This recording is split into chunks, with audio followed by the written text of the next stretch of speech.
how about if we use these 5 minutes before we actually start the gallery talk, just to, let's not talk about ourselves. Let's just talk about the group, this just the show, right? And then we'll introduce each other and talk about each other, and then we'll move into the gallery. Okay. So let's start with Seth. Seth, just tell not about yourself now, because you're going to get a chance to do that when we actually start everything. But just what are your thoughts about whatever you want to talk about?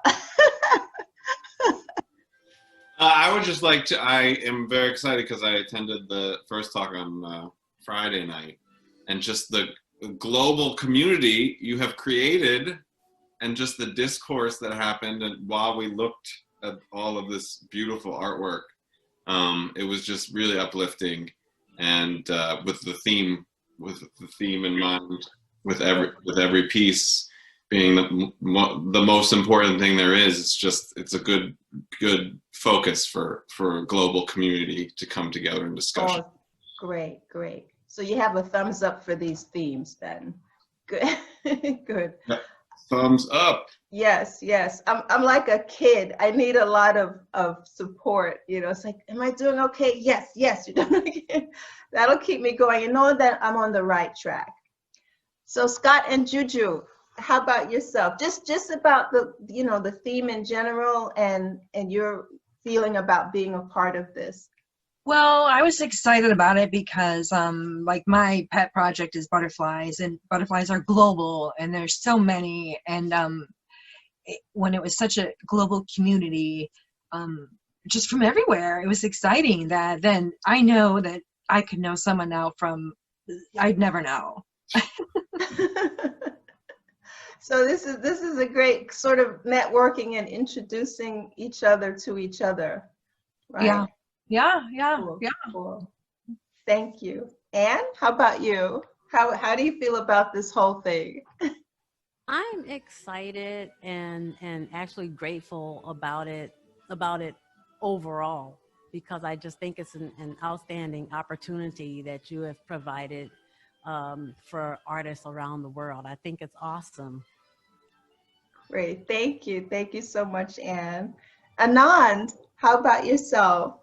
Yeah, it's wonderful to have this event and to meet all international artists, and your efforts to promote this art.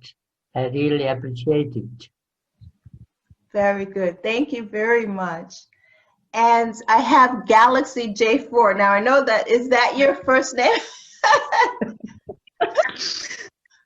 Well, good evening first to all of you from Europe, from Croatia. So I'm already sleepy and I'm in my pajama. That's good. And I'm horrible with technology. So this is first time I ever do the things like that. Wow. Wow, that's right. Good for you. You did it though. You did it. You took the challenge. You're not the first to do it the first time. So congratulations. How do you feel about this whole platform for us to get together and talk about our art? Look, usually I'm not the type of, usually I'm enjoying in creating and not so much speaking about it, or not so much to be in public, put it in that way. Okay. Although the whole project is remarkable, the artworks are so many, so good of them, and well, congratulations to you and all the complete project. Thank you. And Jim was the next person, but he's walked away. So let's continue. Felicia, can you unmute yourself? You're on mute, so we can't hear. Okay, great. How do you feel about this whole thing? It has been, phenomenal. Phenomenal. And I thought I was pretty aware of the environment. I'm a huge naturalist, but just in being in this series and seeing all the work and and being connected to everyone, it has raised my awareness even more. And first thing this morning when I woke up, before I got out of bed, I looked at my phone and there was a link to an article on a recent find in the Colombia Amazon. So I'll put that in the chat room. Okay. And right away the exhibit popped up and I'm like, how appropriate. It's my day to present my piece. Yes. And I'm waking up to even more signs and symbols that we all need to be engaged in, the endangered, and man is one of them. Man is one of them. So Carolyn, as always, tremendous gratitude to you and those who are working with you to support the artists and keeping us connected and inspired. I'm truly grateful personally and professionally for you raising the bar. You're welcome. You're welcome. Thank you. Jim, hi. It's good to see you. How are you doing? How are you feeling about this whole thing? Just trying to get as much artwork done as I can, and I want to thank you for having this platform, so I can share my art with people and see other people's artwork. Thank you very much. Really appreciate it. Oh, great. You're welcome. You're welcome. Thank you for being here, for sharing your artwork, all of you. And David McKenzie. Hello, David. How are you feeling about this whole thing? I think you have done experimental genius stuff. Okay, I don't know if that's a way of marketing, but we got to find a way to get a feel, touch, and real through virtual presentation. The socialization it can be a problem, and I think you have tipped the bar on how artists are going to get their work into the industry. First of all, you got to start taking our work and evolving it, and you can do that. And I think you're on something very, very tangible towards how artists present themselves and how they get their work sold. It's a virtual world. Yeah. Come on, baby.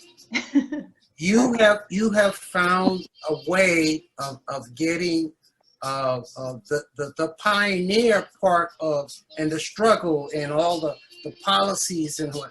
I'm sure you've done some very tremendous hours on how to structure this stuff. Yeah.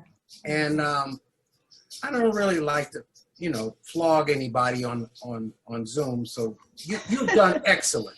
Thank you. You really have. And thank you. Maybe you ask me some questions, because I've been a naturalist ever since Vietnam. Wow. You don't really have much to look at. We had the sitcoms, and the portray of being happy and not really being happy, and not having anything to hold on to. I could see that your initiative moving towards architect, or industry, commercial, because you've got an encyclopedia and a portal of where do you get your artists? Where do you make your new work now? Yeah. So I commend you. I will not take up the Zoom time. Thank you, David. Thank you for those wonderful sentiments. And yes, I have a very simple mission, and that is to edify the artist. So with that in mind, I'm thinking, what can I do to help all of us stay creative, get our artwork out there, be meaningful, have an impact? And so with that constant question I have in my mind, I come up with all these ideas and I send it out to you guys. And if you respond like you respond now, I know I'm on the right track, right? So thank you for those sentiments, and it does keep me going. It keeps me busy. I have so much more to tell you guys, but I want the other guys who have come on the line to say hello. And just this part isn't so much introducing yourself as it is just to say how you feel about this whole platform or program that we've got going on. Trish, I think you're next. You can unmute yourself. Yeah. Hi, how are you? Great. Hi, everybody. Hi. I'm from New Jersey and Sterling, and I just renamed myself because I actually teach full time at St. Peter's University too, as an art class in the art department there. And I'm also in the show, but I'm not in today's presentation. Right, I'm here to observe and see and right. greet everyone. And in this section, we're just not so much introducing ourselves. We're just weighing in on what we have going on here today and what Art Impact International is. It useful? Is it positive? Is it something that you'd like to see continue? So I'm actually taking a survey of emotion and response. Oh, great. Okay. Yes. Sorry, I didn't understand. No, that's okay. That's okay. I think this is fantastic. I think it's a perfect forum, especially for now with COVID, because everything's virtual now. And I think that the way you have set up this whole curated show and the organization that you're in charge of is so incredibly professional and has the caliber of artists that are emerging artist style, and it is such a great opportunity as an artist to be included with so many other great artists, and I think that it's fabulous, and I'm really excited to be part of it, and I just think you're doing an amazing job. You're on the task force. So He's on the task force. Thumbs up for me. I teach computer stuff, and I've been doing Zoom for a while, so I've seen a lot. This is actually I've done 2 other artist talks besides yesterday this week, and I felt like yours was like the most on top and on point and seamless, and like so I'm seeing what other people are doing as well, and I think that with the virtual gallery, the way you took us around to each piece, I thought that was amazing, and it really made the people visiting the show, not just the artists, but the people coming from as a spectator, that it really gave them the great opportunity to hear the artist talk and to see the work as it should be presented. That's right. Thank you for that. Thank you. And we did have one participant yesterday, attendee, I should say, Dr. Sandra Epps, and she has sort of asked me to put together another show for Hanukkah. So I'll talk about that later. But yeah, when it's sort of like, for me, any exhibition, it could be a physical exhibition where everybody's physically together and exchanging contact information and just, talking. Here, you guys have an opportunity to do the same thing. I may not be able to send you each other's contact information immediately, but within 3 days or so, okay? So that you can keep in touch with each other and just support each other, But I have all of your emails, and so whenever we do have opportunities, you may get more than one email because you may be on different emails, right? So I just want to make sure you keep updated with what we have available for you. Thank you, Trish. Thank you. So thank you, Caroline, so much. Thank you. Winifred, how do you like this platform and how's it going? Well, I'm loving it. This is my 3rd Zoom. So I am loving it. And as I said yesterday, the part that I enjoyed the most, of course, I enjoy going to the gallery and presenting my work and having 1 minute to stand up and say something about my piece or about myself. But here, I love listening to the artists talk about their work, and then and in addition to that, you're just so knowledgeable about everything. So there's never a dull, there's never a dull moment in our Zoom. I just love it. Thank you. You guys might laugh at me, but I have a database of about over 765 accounts on the internet. Oh gosh. Wow. I can't keep up with my one account. It's like, I don't know either. Every day I have at least 50 the tabs open for the internet. Oh my. Different things, and it's like I'm like, brrr. So I'm just a nut that way. I'm just a nut that way. Carolyn, I ask you. Well, that's a Sure, good nut. sure. I want to ask, because the person, her name is Miss Wallace. Yeah. Yes. Yeah. Winifred. It sounds like there's a total thread in what to feed your energy. I mean, I'm retired 2 years, a senior promotion specialist for the government, and my energy feels your energy.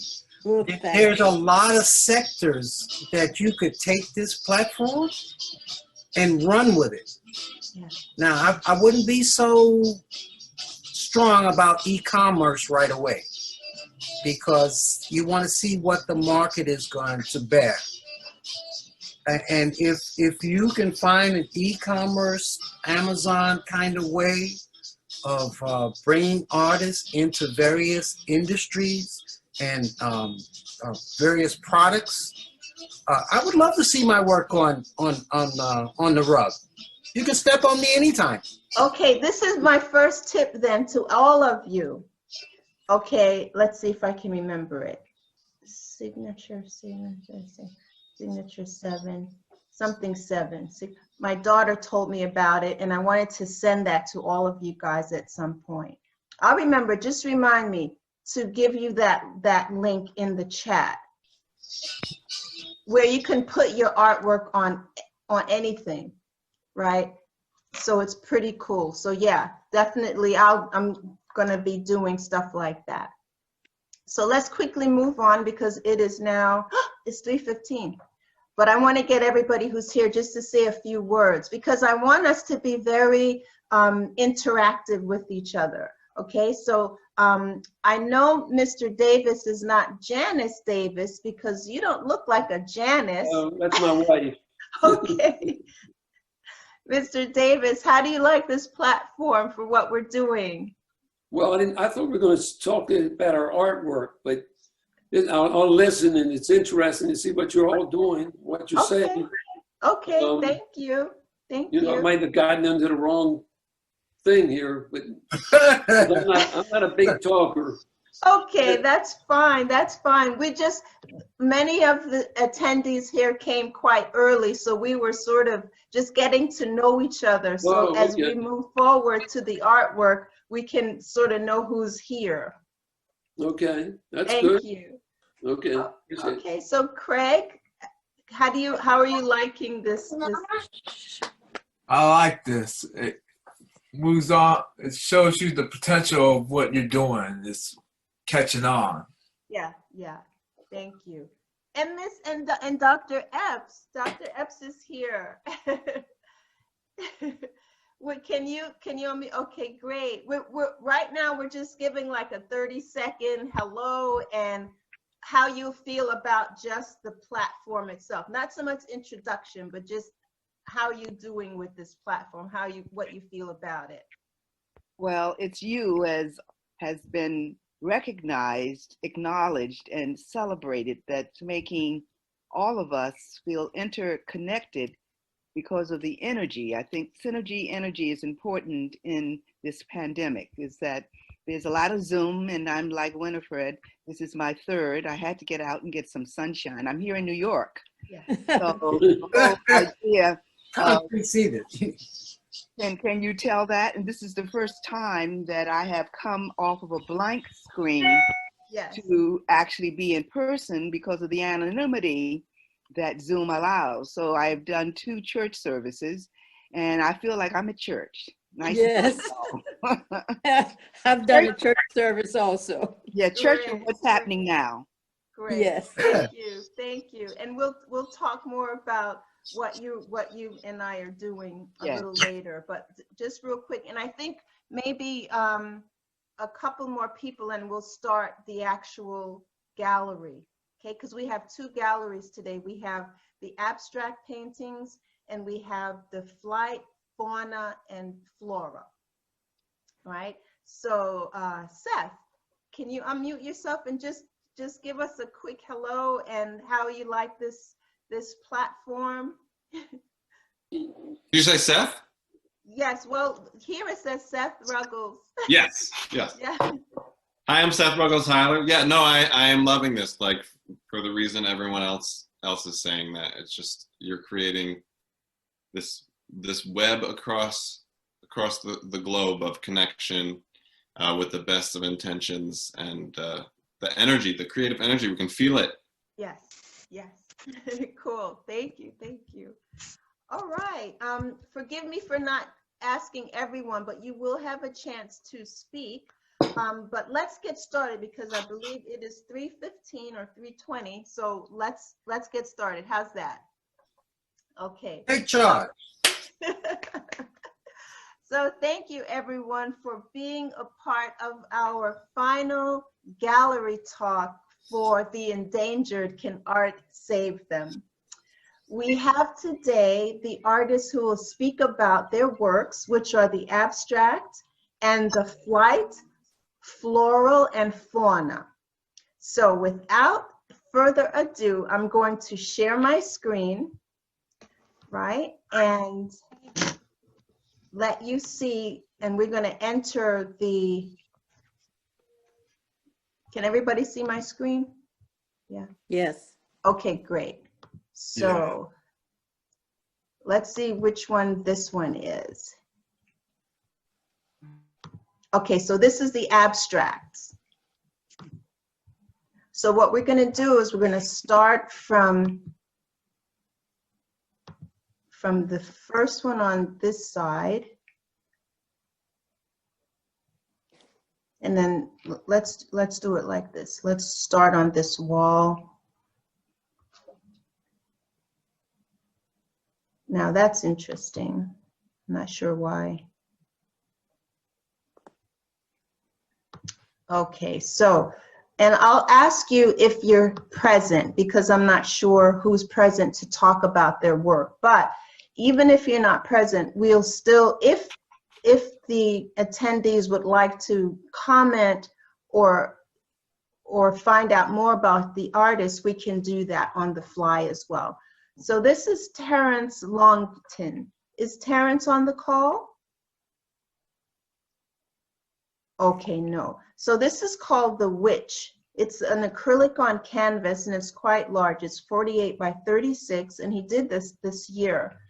And he's saying that this is painted with a new technique, painted entirely with iridescent paints.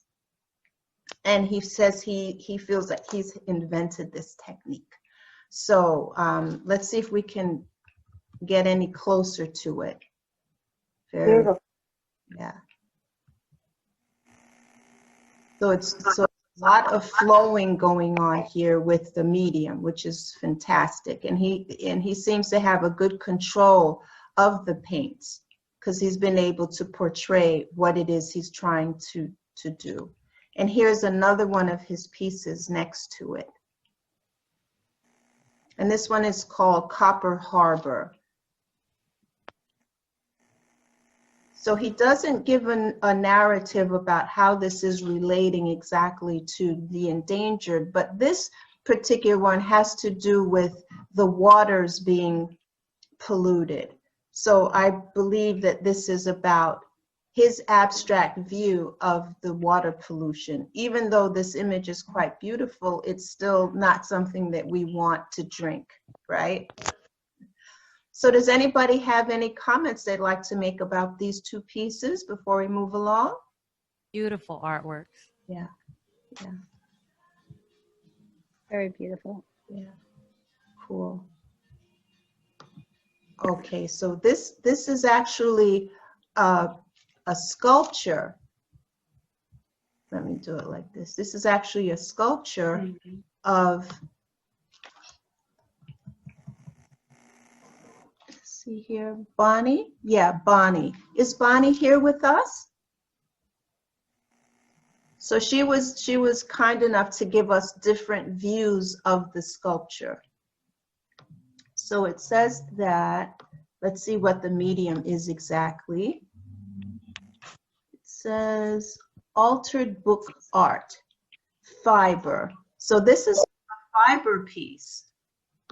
Very nice. And it's 5 feet by 3 feet. So that's beautiful. Any comments on this piece? I have a comment. Yes. It looks like a barnacle shape from the ocean, you know, the barnacles. Mm-hmm. And I would love to see it up closer. What's the little, are they the book covers? Is that what those are inside? Yeah, yeah. I'd love to see that closer. Yeah, it says altered book art. Altered book art. She did a really great job executing it and giving it some sense of order. Right? Beautiful, beautiful. Can I make a note on that order statement? Sure. I love crabs. The biggest crabs I can eat, I will eat a bushel. These crabs are very disciplined. When I go to the wharf and buy crabs and bring them home live, they would never walk in line like this. Now, are these crabs? I'm talking about crabs. Okay. They look like crabs to me. Let's get close. Yeah. Oh, these are all, each one of them is altered book? It just says altered book art. It doesn't looks say like a what zebra part there. of the book. These are images, yeah. It just looked like there's a battalion of crabs getting ready for the slaughter. But you know, each one you see like a deer and a gazelle and a wolf, a zebra. So it looks like there's animal book images. That's beautiful, really incredible. Well, is a crab the part of the chain, the whole nature chain? It is, but I'm not sure what she's depicting in these sections. But she does just say book art. I wish she were here so she could talk more about it.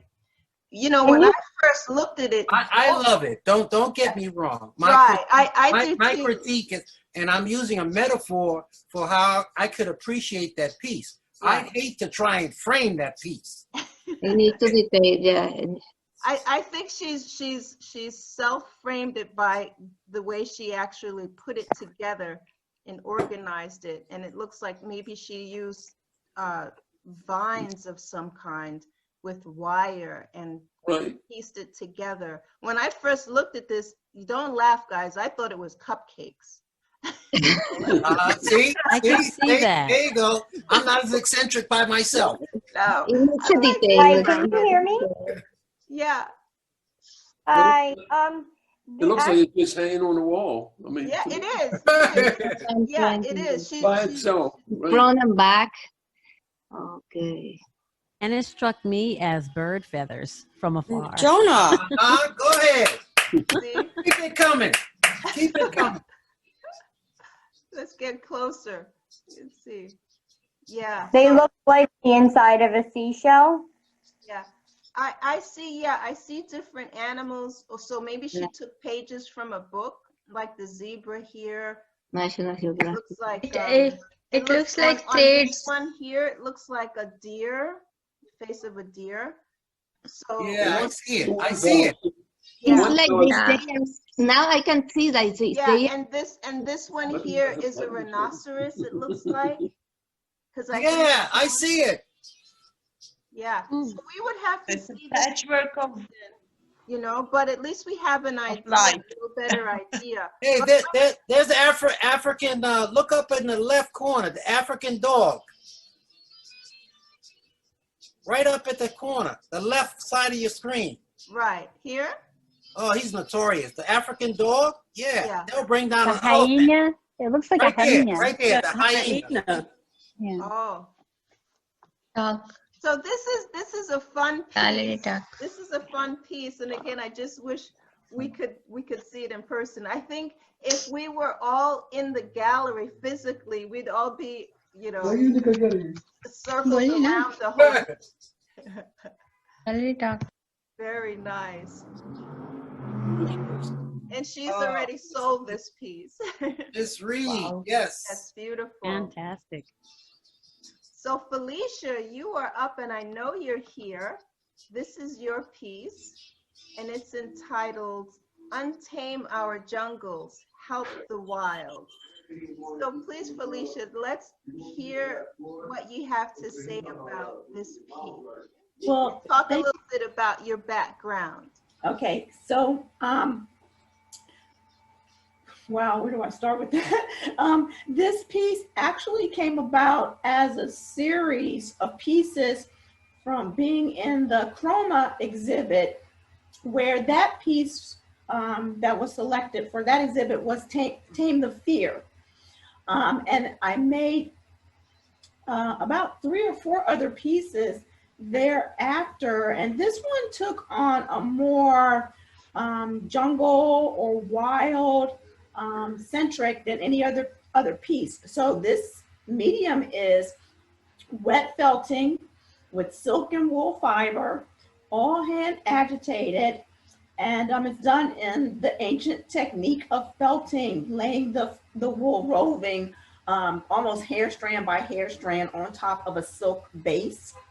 And the title of this one is Untame Our Jungles, Help the Wild. And with that intent, I meant for man to get out of the way, get out of the jungles. Nature doesn't need us, we need nature.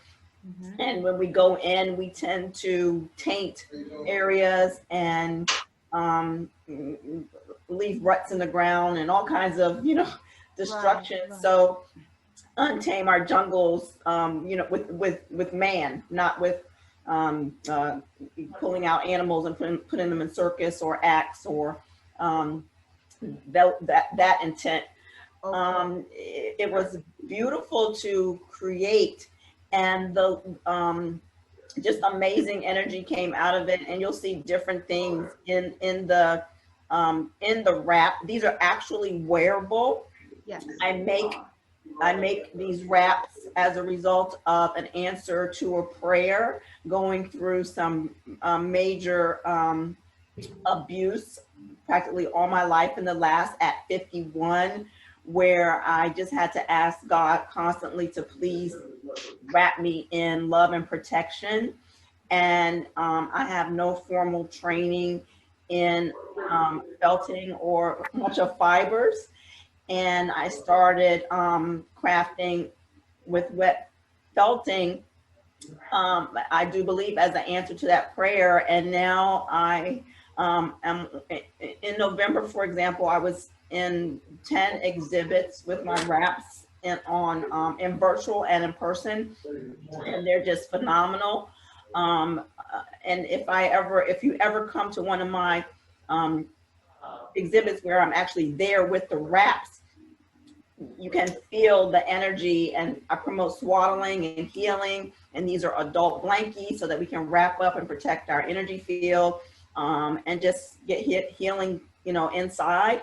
Yes. And they look incredible in the frames. And actually, usually when I'm wearing one, someone wants it. And for example, at Chroma, the very one that I was presenting in was purchased right off my back. Yes, yes. Do you have one on now, Felicia? Yeah, I am wearing one now because it's a little chilly in the house. I had the carpets cleaned and I got windows open, so I don't know if you can see that. Yes. Mm-hmm. But when you come to my house, you're given a wrap, like you go to some houses in some cultures and they give you slippers or socks. But in my house, you'll get a wrap and you get to swaddle, and they can be scented with essential oils. And I usually drop particles of nature that I find on the ground in the wraps, and use a lot of prayer and sacred smoke.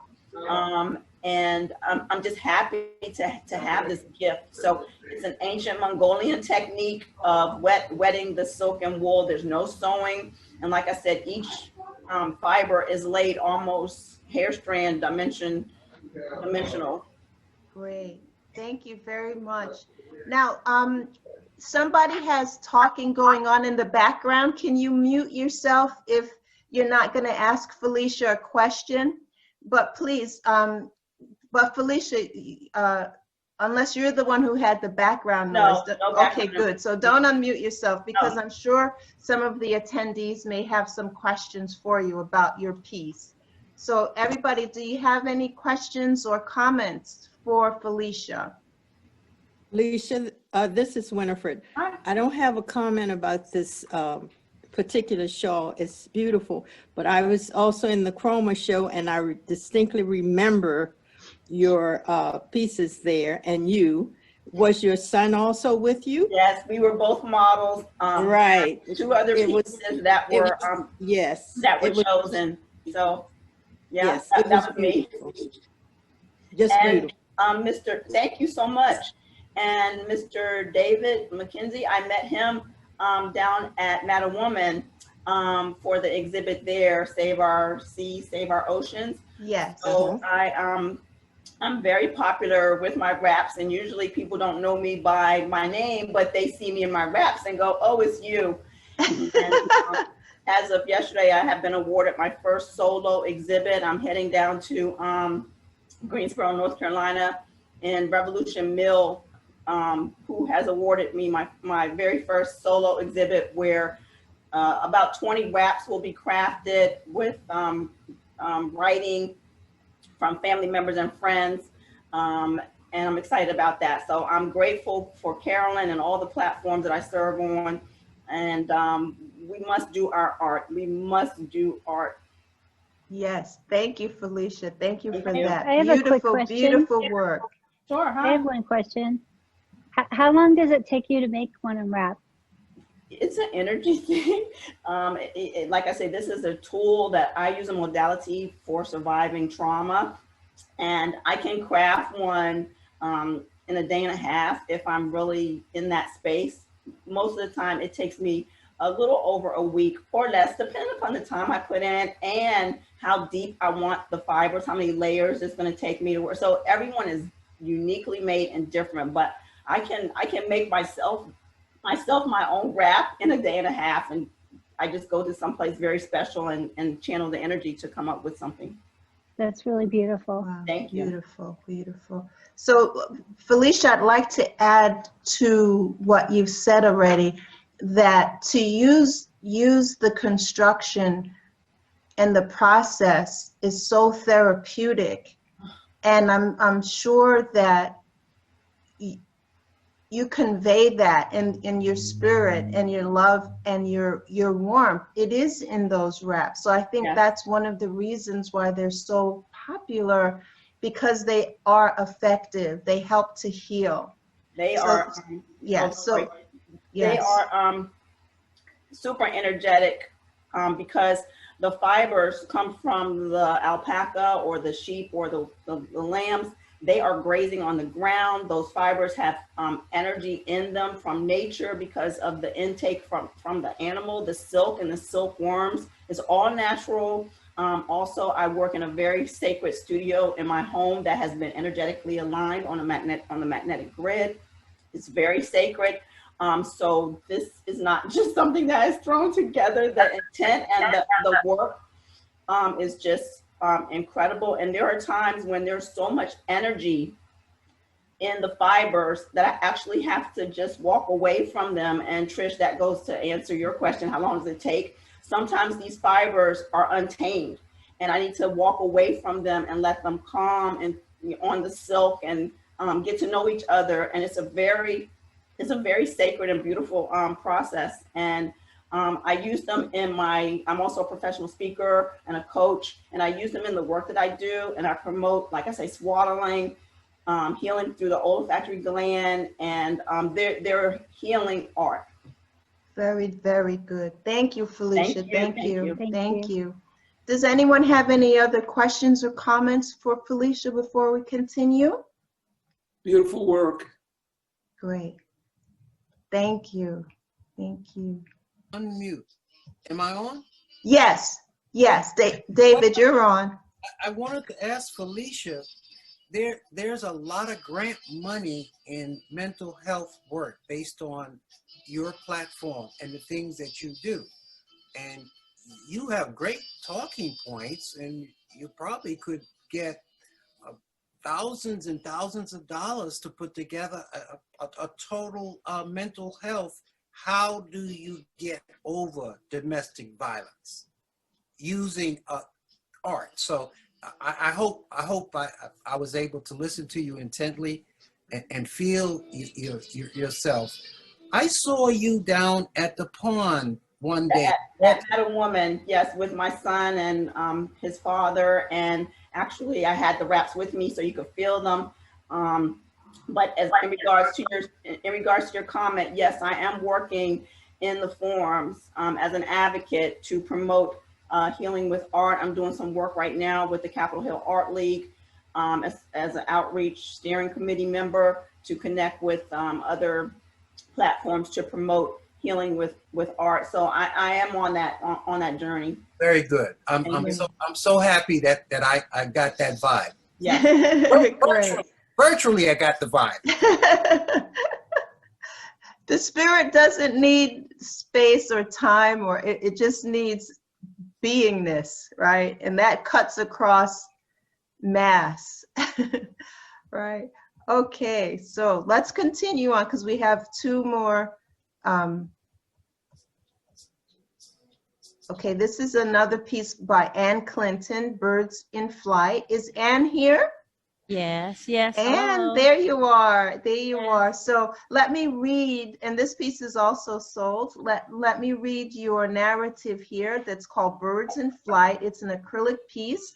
You've created this year, and you say, among the swirls of the acrylic pour, pardon me 1 second while I let people in. Acrylic pour, abstract wings and bird beaks can be identified to suggest that, pardon me, to suggest that it is imperative to save birds of all species.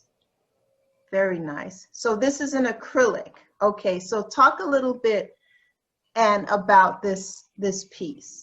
Yes, yes. And first, I would like to say that, and unfortunately, I will not be able to stay for the entire session because I am actually at work. Okay. But I had a lot of fun with this piece, trying my hand at my first large acrylic pour.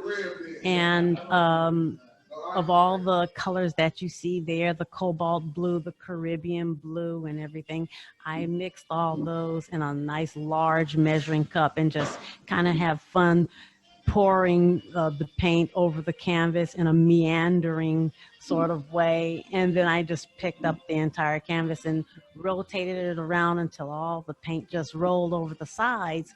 And my brother, who is Tillman Jackson, who participated in the pandemic just this past summer, the pandemic art gallery, he told me that he was able to see a bird in the painting. And I saw it in there. I started seeing all kinds of other abstract birds and wings and things like that. So I thought it would be a perfect piece to submit for this art gallery and contest, because we know that there are many species of birds in the world that are in fact endangered. Very good. Thank you very much for that.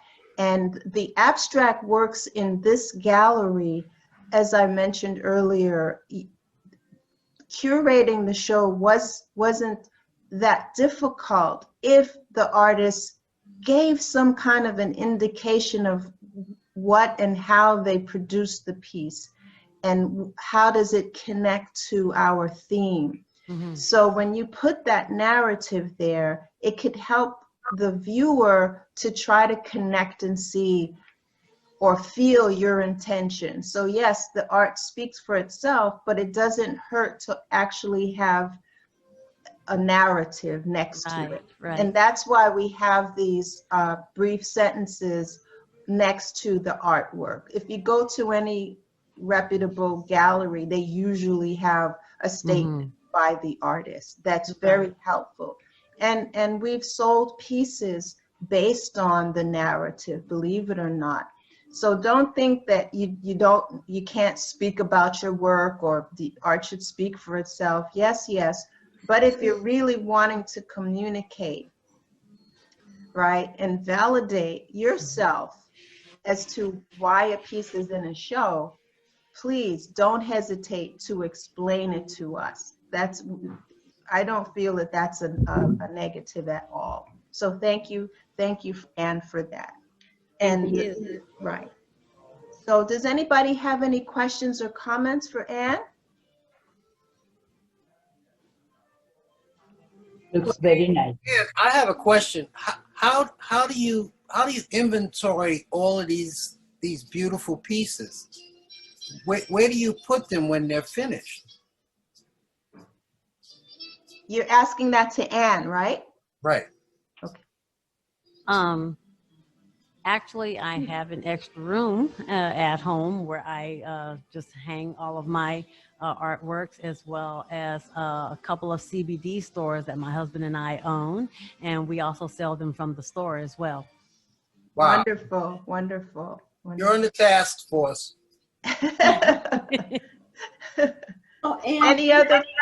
Any other questions for Felicia? No, for Anne. For Anne. I'm sorry, for Anne. I'm sorry. So Anne, this is a beautiful piece, and I get my inspiration from looking at other, sometimes I get my inspiration from looking at other pieces, and I'm going to make a healing wrap as a result of seeing this. Oh, nice. Yeah, so I would. There you go. I'm going to channel and see what I come up with, but thank you for this beautiful gift. Awesome, thank you. Great, great. See, we inspire each other, guys. Yes. Any other comments or questions for Anne? I love the colors. I love the colors. I love it. Great. Anand, finish? I love the colors used. Oh, thank you. Thank you. Blue is my favorite color. Yes, yes. Okay, so let's continue. Thank you, Anne. Thank you so much for sharing. Bye. Thank you. Okay, we don't want you to get fired by being on this call. Famous. Fired, famous. Not fired, famous. Famous, that's right. All right. That's right. But thank you for taking the time, Anne, to be here with us today. And the risk. Thank you. Thank you, Carolyn, and fellow artists. Thank you. Bye-bye.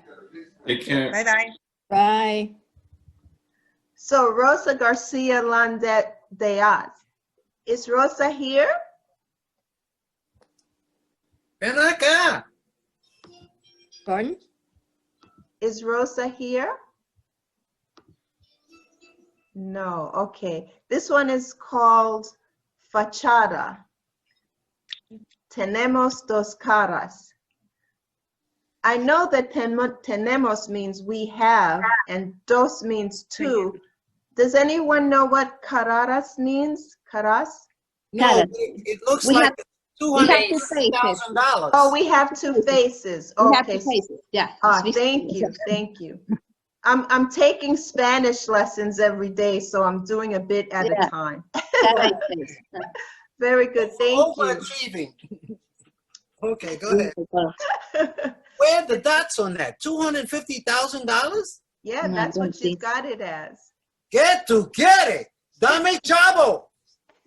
I thought it was another, maybe coin from another country. Oh, okay. Yeah.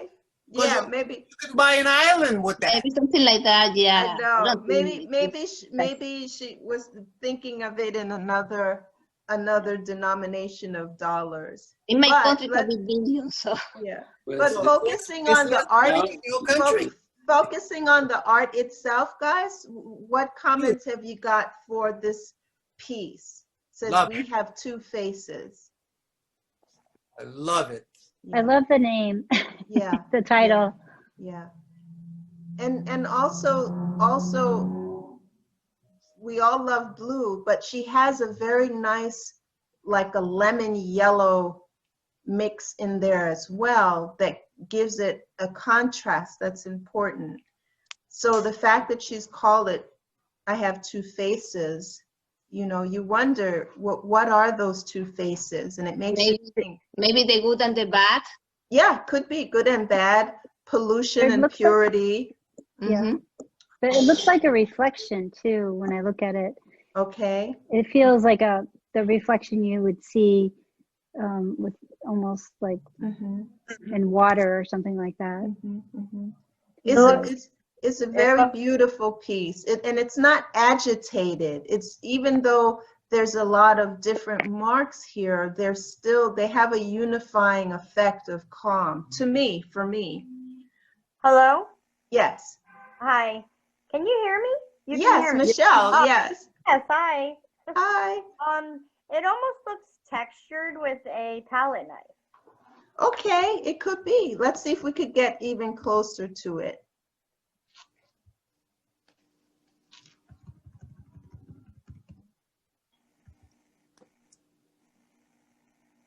Yeah, I could see the strokes there. Yeah, possibly a palette knife. Yeah. Beautiful. When you look up in the right-hand corner, this looks like an eye, and that looks like an eye, and that would be the splitting of the two faces. Yeah, okay. The two guys up in the right-hand corner. Right. Yeah. And then it's like that's part of the face there, two little faces almost up in that corner. Yeah. Okay. Yeah. I don't know if she's Spanish, but I can see the map of Spain. Yeah. Okay. The other faces. Yeah, right here inside. Yeah. The other faces Beautiful. in the lower left come down, and you'll see the two eyes there. So Down they're here. Here. lower left, right there. Yeah. Yeah. Uh-huh. Two eyes, the faces. nose, and a mouth. Yeah. So we found one face. This could be a little one too up here. I don't know. We could have fun with the abstract work. Right. All right. Let's see. Since we are wondering about where Rosa is from, let's take a peek. Let's take a peek at her bio. See, so if the artists aren't here and they can't answer our questions, we can quickly look. She's from Venezuela. Oh, from my country. Yeah, she's from This is why Venezuela. the price. Yeah.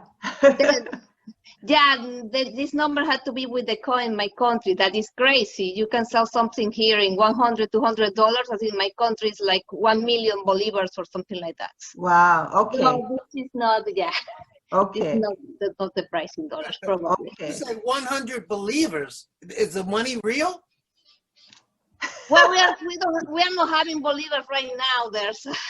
We are having dollars there. So The devaluation is so big. you're just believing in the dollars. Is David here?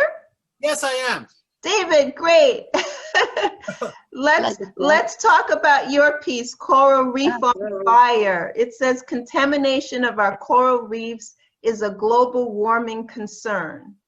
So tell us a little bit about the piece itself. It's acrylic and oil.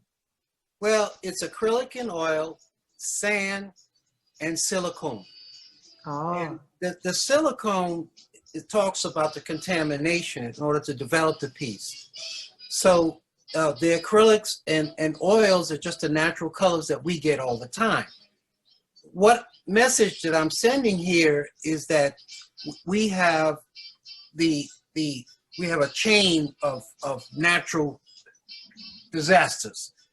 We see our oceans being decimated by oil, commercial fishing, overfishing, all of that stuff, and the real root of it has to do with the roots of the ocean, and that's where this piece, in my mind, came out of my garage at 3 o'clock in the morning, and a lot of jazz. Great. So you paint to music too? Absolutely. That's my tempo. All right. All right. Does anyone have any questions for David about this piece? I like the textures. Maria? The textures. Ah. They're beautiful textures, yeah. Yeah. Do you use the palette knife, Yes, David? yes, ma'am. It looks really amazing. Yeah, let me tell you something about that. You're the doctor of the group. I just started learning how to use the knife out of 20 years of painting from 1967 till now. And I was scared of the knife. I really was. But when I realized I had control of my color, I found my place in terms of identification. I didn't never want to look like the same person. Abstract is a very magical science, and it gives everybody their own interpretation. And I was always very, very careful not to look like mud at the end of the day. Yes, yes, that's important. To keep the colors fresh and not mixed up. Very good. Any other comments or questions for David? Reminds me of a marshland. Yes. There you go, baby. You got it. You got the 5 stars for the day.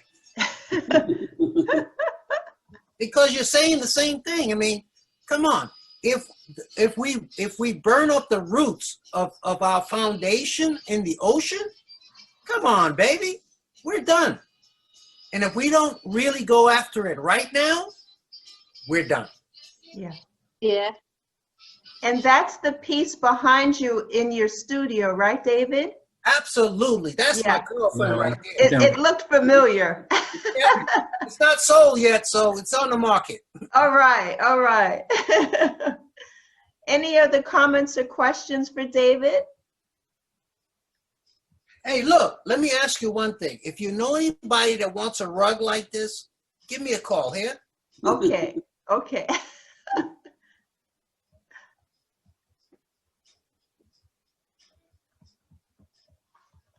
The next one up is next to, this is Darren Thompson. Darren, are you here with us today? This is Two Birds, No Stone. A play on the old saying, kill 2 birds with 1 stone. This piece depicts 2 warblers sitting on a branch in an abstract style. This is a wonderful piece. Let's see if we can get closer to it. I see them both. I love the sense of contrast with the darks and lights and a bit, you see here, just a sparkle of red. Just a smidge. Oh yeah. So this is, like you said, this is digital photography. So I wish he were here to tell us about his process. I've seen other pieces that he's done, and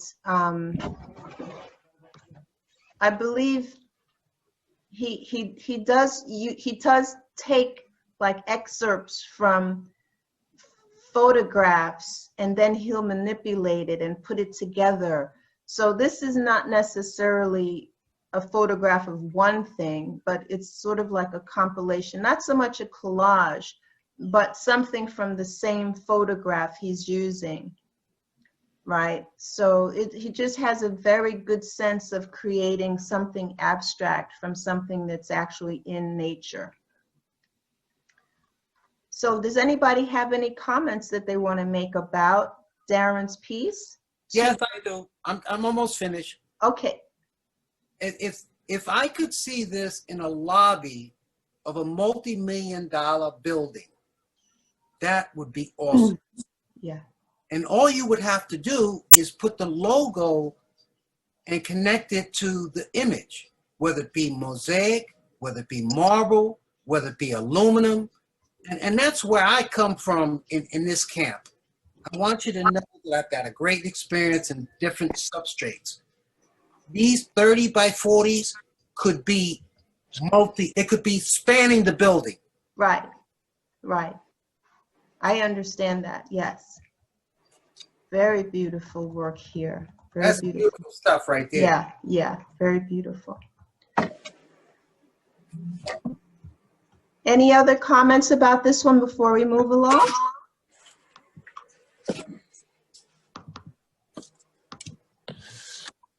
Okay, let's back out.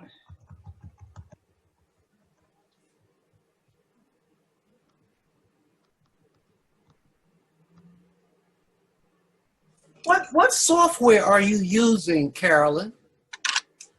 This is exhibit.com. It's not a software in a way, it's a platform.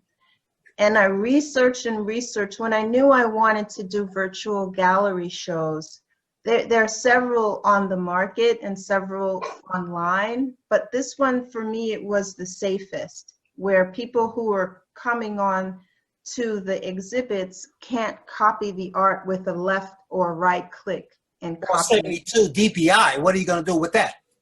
I'm sorry, say it again? I mean, if you try and copy anything off the internet, it's going to be 72 DPI. So, I mean, right. But because I'm sort of helping the artists to show their work, I don't want to be putting their work in any space that might be pirated. You see, so even if it is a low resolution, you'd be surprised what people can do still. So this, I always look out for the best interest for the artist when I'm putting stuff together. So yeah, yeah. So this one is by Sol Gersh. Is Sol here? Okay, he's not. One thing I'd like to say about this piece is the right hand side, it almost looks as if it is an African mask. I just get that feeling. It's just really beautiful. And again, the color contrast is great. And it looks like he's got a lot of curvilinear marks and a limited palette, but it's still beautiful and it has motion in it. So I'll read what he says. The title is Come Out of the Darkness. This was created this year, and he says, we must emerge from these dark times. It's inspired by film noir, black and white. Very nice. Any comments on this piece? Looks great. Yeah. Mrs. Goodridge? Yes. I'm sorry, I just logged in. You said it was 3 o'clock. Is this the first gallery we're looking at, or I'm sorry, I apologize. Yeah, this is the first gallery. This is the abstract. The second gallery is going to be for the birds and the floral and fauna. Okay, all right, thank you. I'm sorry, I apologize. Continue. No, that's okay. All questions are good questions.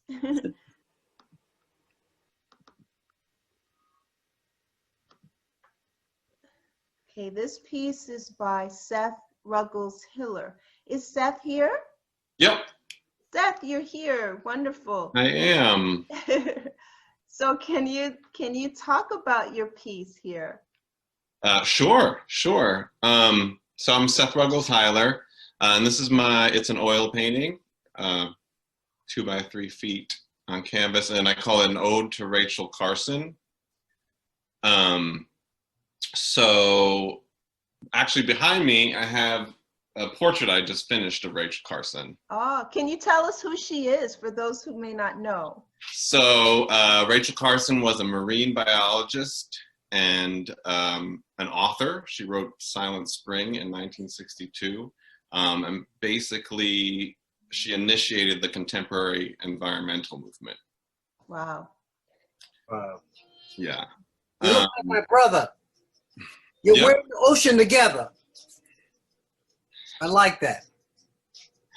So, I often collaborate with other artists, and my aunt is a singer, and she puts together concerts based on themes, and she did one in honor of Rachel Carson. So she encouraged me to go to Maine and photograph tide pools because it was a great source for her research. Mm-hmm. I went up and actually to a nature preserve in Maine that's named after her, and I went out where I was. You have to walk out a far away when the tide was out, and the rocks contain this like temporary ecosystem while the tide is out, you know. And it's just, I got thousands of pictures, and from every picture you could paint 1,000 paintings. And I just wanted to share with you a little bit of her writing, which I actually just found today. I was trying to find a different quote, but here you go. Okay. So by some magic, the pool transcends its realities of rock and water and plants, and out of these elements creates the illusion of another world. Looking into the pool, one sees no water, but instead a pleasant landscape of hills and valleys with scattered forests. Yet the illusion is not so much that of an actual landscape as of a painting of one.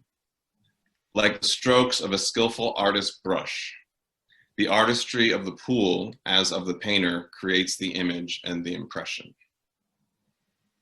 Very nice, very nice. Can I ask you a question, Steph? You can ask me 2 questions. I get 2. Everybody gets 2 questions. Okay. The first question is: do you ever get color phobia? Color phobia? Yeah. Color is my life. Well, there you go. You gave me the answer. That's the first answer. Never. Yes. And do you think that color can conflict another color? No.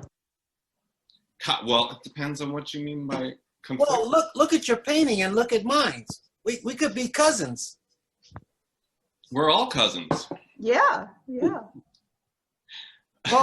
that's your second question. You answered it.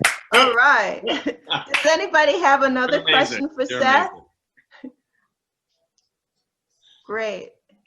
Seth, I think your piece is wonderful, and I love to see that you have this in the red section on the left. I see you have like the drip going down very gently, and you don't have just the color and the strokes as a variation, but you also have what the paint is doing and how it's traveling across the canvas.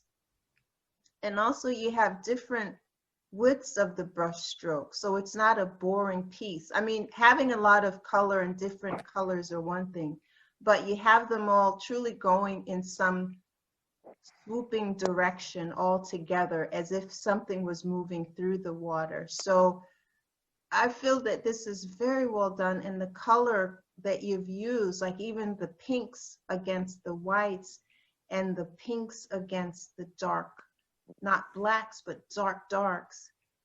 It's just very well done. And I feel like the sense of space is on target as well. Some of it feels like it's closer to me because it's larger, and then towards the left, or I'm sorry, the right side, it's further away. So that sense of space is very well done. And the blues that you have different types of blues, different types of reds, different types of even the greens.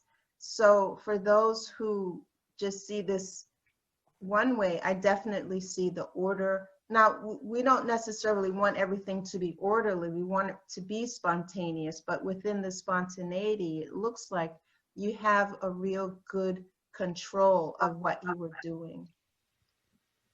So that's my spiel for you on this one. Thank you so much. Great. Does anybody have any other comments on it? I agree. It has a really nice sense of rhythm. Yes. Okay. Okay, so let's keep going. We got to get together, Steph. We got to do a project together. All right, let's talk. Yeah, baby. All right. All right. Now is Carolyn here, or Carol? I know she goes by Carol. Velasco. Acrylic. And this one says, as the Arctic regions melt, wind and ocean currents are changing with erratic and extreme weather patterns, reaching beyond what we have experienced in recent history. Yes, very nice. I'm sorry Carolyn isn't here, but we have to keep going. Wow. Is Jordan here? Color. I'm going to Mexico in a minute. Wait a Yeah, minute. this one's called year-end 50% off. New. This one is a deadly robot promotes year-end clearance. Okay. It's very funny. If we had a little more time, I would read his biography, because that in itself is a very wonderful discussion. But being that we're already an hour in and we have another one to do, but please, you guys, go to the website and you can look up Jordan Zantow. Actually, I want to see if I can find him here really quick. This is abstract. Where's Jordan? Right at the end on the third Oh, column. here he is. Okay, yeah, thank you. So this is Jordan, and he says he resides in the middle of nowhere where he continues to make art. That's what it says on my book, Zantow, Paintings from Another Dimension. Basically true, self-taught artist, I love to make colorful paintings. And his statement is very short. He says, I'm a painter from space. Right, so I'm glad that I was able to read that after all. He's really a very whimsical fella, and his artwork does in fact reflect that as well. But doesn't that look like Aztec art? It certainly could. Yeah, certainly could. Putacana. That's why I see that. All right. That one was sold.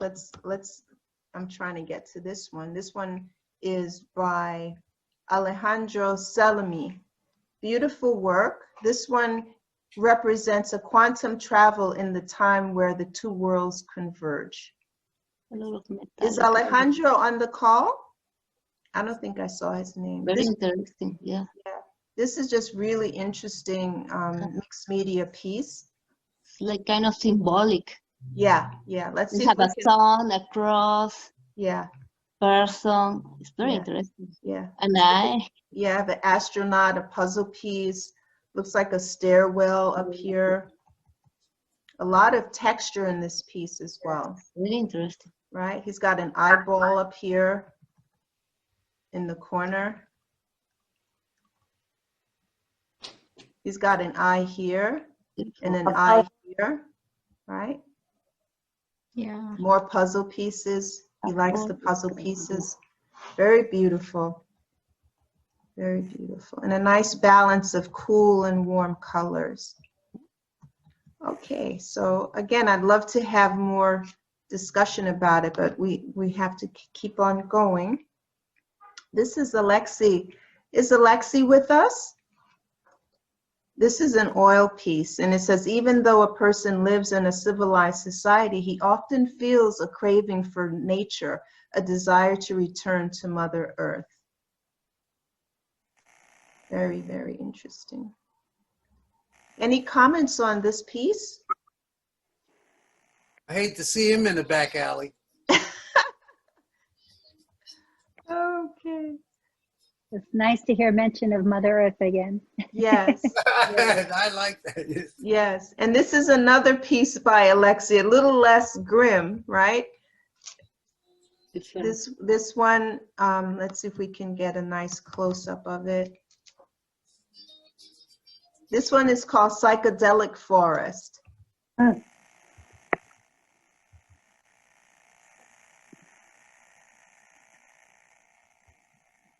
Very beautiful. I love how he pieces the pieces together. This is an oil on canvas.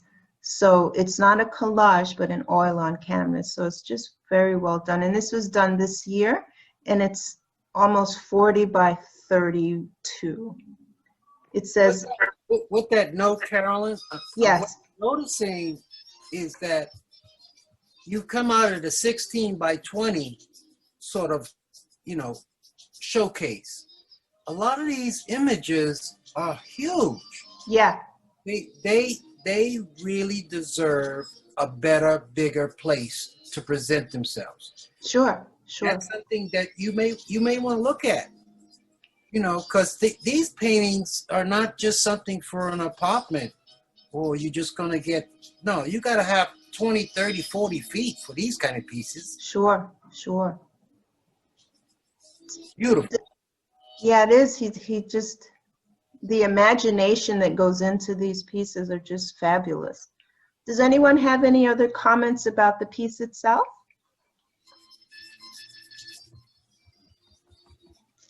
Okay.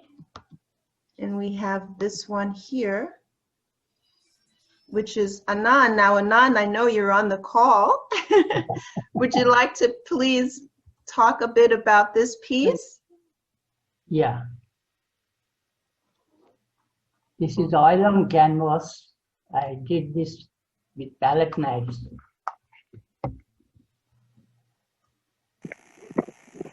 I am talking about, this is human-made future. This title is human-made future.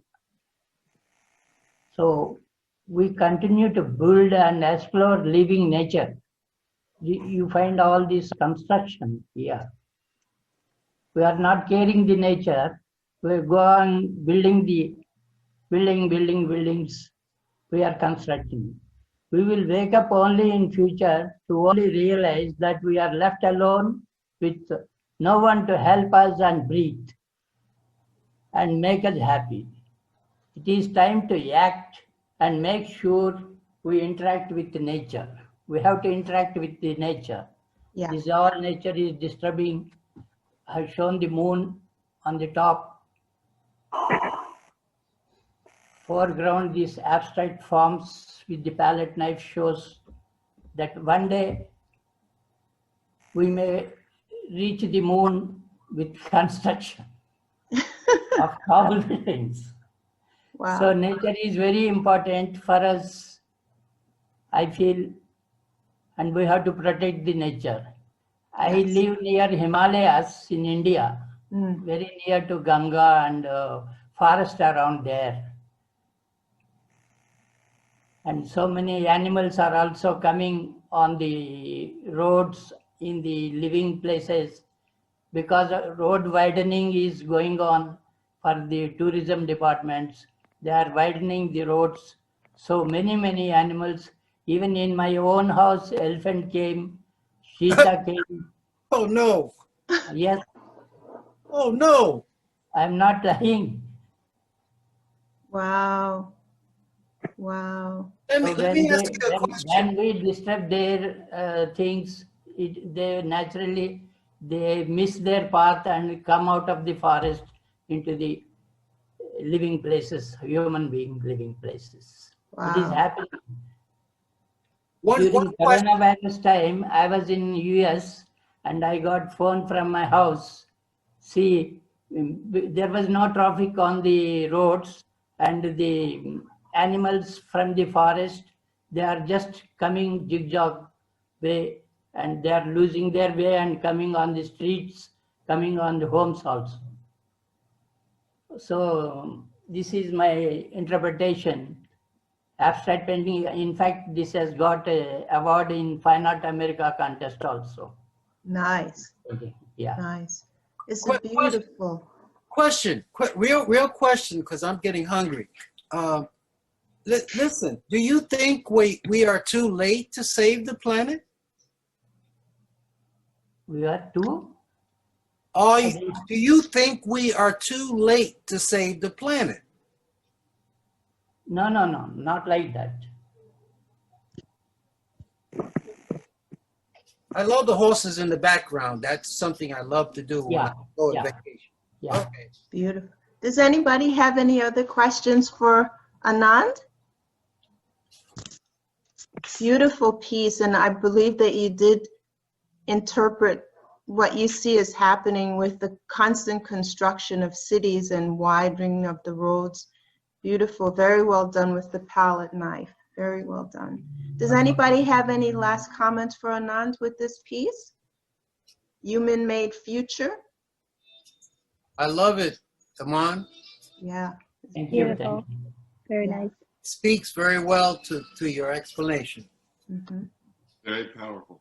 Yeah. Thank you. This one is by Melchis Davis. I'm not sure if he's on the call. Is Melchis on the call? This is a watercolor, and it was painted in 2015. And it says, Bird Songs was inspired from a walk in the woods one morning, seeing and listening to hundreds of birds in the tree canopies. These birds were migrating and had stopped to rest and feed. It was a sight to remember. So you could see birds embedded in all the swirls and the trees. Very beautiful. Very beautiful indeed. I'm not going to ask questions about these because we have to, I think we're almost finished this one, this gallery. And this is Michelle Williams. Is Michelle here? Yes, hi. Hi, Michelle. Can you talk a little about your work, Scorpion? It says this piece of artwork was created to be unique and bold. So that's not much of a narrative. But hi, how are you? Great. I created this this painting with not using a paintbrush. I actually used a 1-inch silicone sharper brush. It's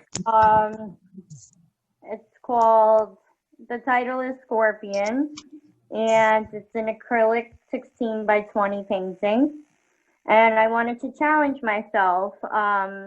I usually paint a lot of black and white paintings. Mm-hmm. So I wanted to challenge myself using bold colors, mm-hmm. which are the red and the yellow, as you can see. Mm-hmm. And it's to my knowledge that some scorpions are endangered, if I'm correct. Mm-hmm. And this painting reminded me of a scorpion, the shape and the form of it.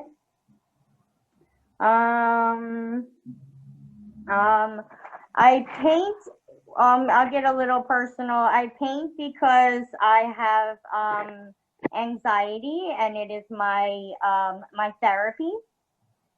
So this painting was created during the pandemic, and it helped me a lot to with my anxiety that day in particular. Mm-hmm. And it's kind of a textured painting. If you kind of can get up close, it's actually framed at home. Mm-hmm. It's in a beautiful white wooden frame. Mm-hmm. And that's about it. Well, thank you, Michelle, for sharing your process and also what motivated you to create the piece, and that you use art as a therapy. I think that's fantastic. It's very good, and I feel that your strokes are very bold, very bold indeed. And it reminds me a bit of Franz Klein's work, but he has just one color in his work, black. And his strokes are, he uses huge brushes, almost like street cleaning brushes almost. Yes. Why? So, but the colors that you use, just primary colors pretty much, except there's no blue. There's a lot of warmth here and a lot of coolness, but it's very balanced, even with the white. So I feel this is very well executed. Does anybody have any other comments for Michelle about this piece? Yeah, I would take it to another level. Maybe make you a series of hornets. Just go blast. You know, just insects, any insect or endangered or poisonous, because you have control of your colors. Yeah. And the last thing is get out of the 20 by 16. Get yourself more air.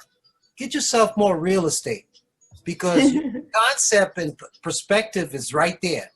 Yeah, yeah. Enlarge it. Yeah. Enlarge it? Yeah. Oh, Yeah. okay. Yeah. Okay. Beautiful. So I'd like to say one thing. I can see the scorpion's stinger on the top left. I've had a scorpion on me before. And it's the smallest babies that are the deadliest. And then the larger they are, they're completely harmless, but if they get like really big. I definitely see that was what really pulled out to me, was that part. And then the way the rest of the body feels like the movement of the scorpion and how it moves, because it can move in any direction at any time without really planning. Yeah. Wow. It's really interesting. You're gonna buy that piece, right? I hope so.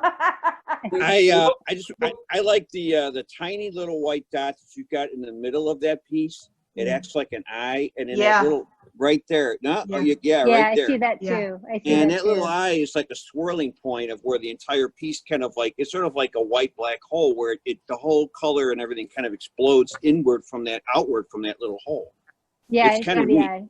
It's neat. Yeah. And when I first looked at it, that's the first thing that caught my attention, was that little white dot, because it seems like it was an eye, like, like it just captures you. And then from there, your form of vision explodes outward. Yeah. From that point. And then you get bit. They sting. Well, I was going to display this for the mental health community showcase at the Arts Westchester Gallery, because I like to do a piece every year for them to support mental health. And instead I had this opportunity to do so with you guys, and I appreciate it, and thank you very much. Oh, you're welcome. Looks like its feet are dancing too. The feet. Yeah, it does. Yeah, a lot of good movement here. Very beautiful. Thank you, Michelle. Thank you. We were in Nebraska. My wife and I. We saw tarantulas cover the roads. Wow. The roads. Thousands of them. They were retreating or going somewhere. We don't know. That's your next painting. Right through it. That's we your weren't next killing painting. them. But scattered. That's your next painting. Right. Wow. Any other comments from Michelle? All right.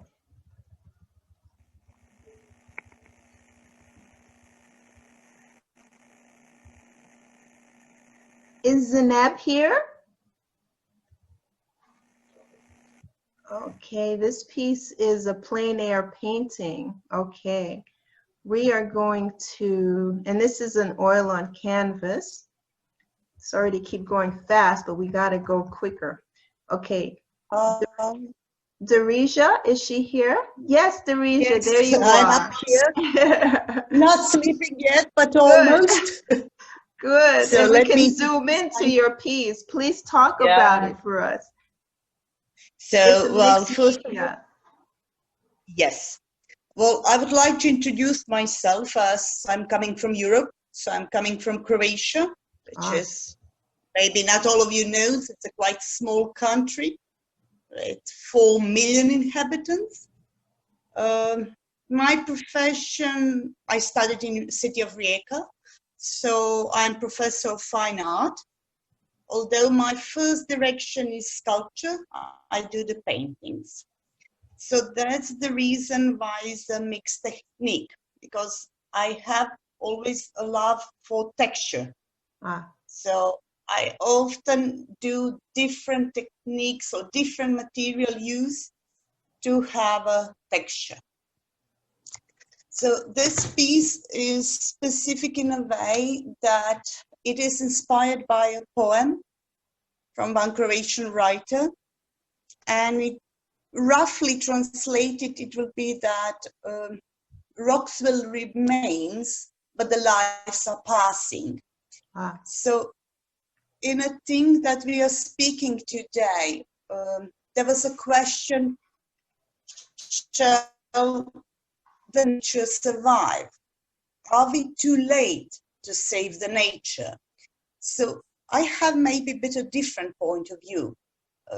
Either we are late or not, I think that maybe we will be gone, but the nature will remain, or the nature will survive. Yeah. That's part also that poem telling us about. Very good. And the title that you have is in Croatian language, so can you translate it for us? So it is, rough translation will be, the lives are passing and the sea rocks remains. Okay. So, as is a poem, it's quite hard to exactly translate it. Yes, I understand. Thank you, though. Thank you. Is the mixed media that you're using, is it acrylic and then perhaps some type of paper? On this specific one, yes, it's a paper and it's acrylic. So this one doesn't have too much mixture. It's actually kind of a paper collage and then acrylic painting. Do you use resins with it too? There looks like there's a sheen. Do you use resin too? No, everything is just the paper. Paper and acrylic. I see. It's really, really beautiful. You know, my Well, question. Thank you. I have a question because I'm hungry for this platform. Do you know Luis Kamitsa? Luis? No. Okay, that's homework. Okay. I studied under him years ago, and when I hear how you've interpreted your work, it remind me who I was an understudy in the state.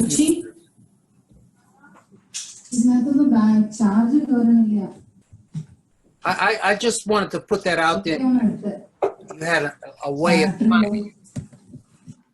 finding certain people that. Okay. Cool. Okay. I'm sorry. I didn't mean. But he's been on my heart because from Germany. Thank you, Dorija. Thank you. Does anybody have any other questions for Dorija about her work? No, just the comment that it's stunning. Yes, thank you. Thank you. I love your painting too, because I admire your colors. So rich in the colors and not any conflict with them. That's amazing. Good. Wow. While mine regarding the colors, very simple. Wow. At least this one. Wow. Well, it works. Dorija, how long have you been teaching art? Well, unfortunately, I didn't have opportunity to do as a teacher. I finished that at university, but it turns in a different way, that actually occasionally I am working as a tourist guide. That's the reason why I speak English. British. Very good, very good. Thank you. Well, thank you for sharing your art with us. And if thank you. If we don't have any other questions or comments for Dorija, we'll continue.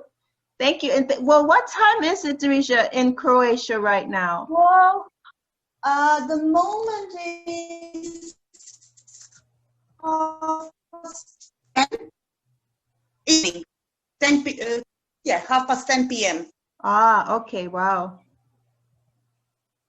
Evening hours. Yes. Here it's almost 4:30. Yeah. All right. Here is almost 11. Yeah, wow. Well, okay. Regards to all of you.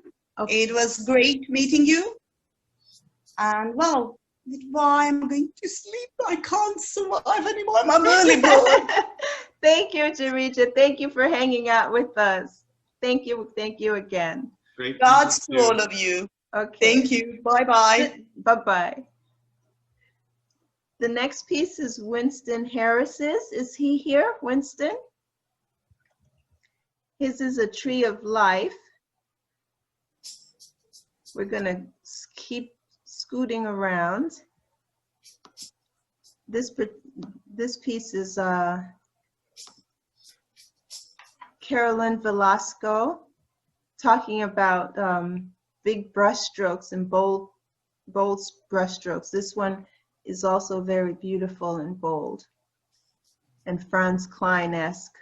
This one says the Aral Sea, once located between Uzbekistan and Kazakhstan, was the world's 4th largest inland body of water that was an important fishing port for that region that eventually died to human water diversion for agricultural purposes, leaving the Aral Sea a toxic, sandy environment.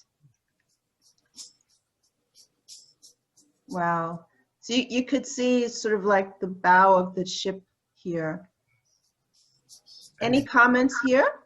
Yeah, I see the decay and the submersion of very flourish, like you said, fishing industry. And has bottomed out. Yeah, yeah. It's striking. Yeah. I can see that on a $5 million building. Beautiful. And Craig, I know Craig is here. Are you still here, Craig? Yes.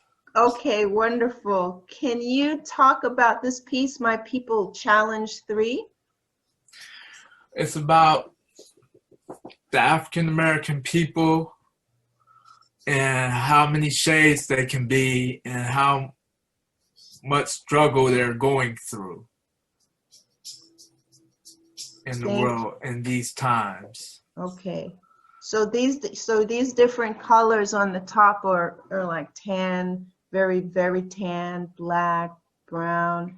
So this is the different colors, and you've got the depiction of their hair, like locks, right, braids and so forth. Very beautiful. So this says, My People Challenge 3 is about my people's trouble in the world. And this is a digital piece. Yes, it is. Very good. 24 by 16. Any comments or questions for Craig about this piece? I think what software do you use when you do your digital art? Adobe Photoshop. Okay. Cool. Very nice. So what I do is that I draw directly on the computer with the mouse instead of using a stylus. So I've become very adaptable with the mouse on how I can get the different shapes on there. Cool. How long have you been doing the digital art? Since '93. Ah, very good, very good. Craig, your background reminds me of the handling of by Aaron Douglas, how he did some of his mural work. Yes. I studied some of his works while I was at Ohio State University. Nice, nice. Well, Craig, why haven't you gone to the Wacom system? Because it's faster, but you probably have your reasons for it, because artists normally have their techniques sort of like set in stone on what makes the best presentation. But the Wacom system will speed up your productivity. If you would have started with the Wacom system, it would have speeded it up. But the way I do it is much faster with the mouse. Well, you better than the rat. I tell you that. 'Cause I can't use the mouse like that. But I mean, you have to be very sensitive in your hand to use a technical mouse to draw that beautiful stuff. Yeah. And you keep on doing what you're doing, brother. Because all right, thank you. My Wacom is sitting over to my left, and I still don't know how to use it. Very good. Any other comments for Craig? Beautiful, Craig. And I also love this this lemon yellow streak here in the middle bottom. That's really striking. It's beautiful. Thank you. Right, very striking. Thanks.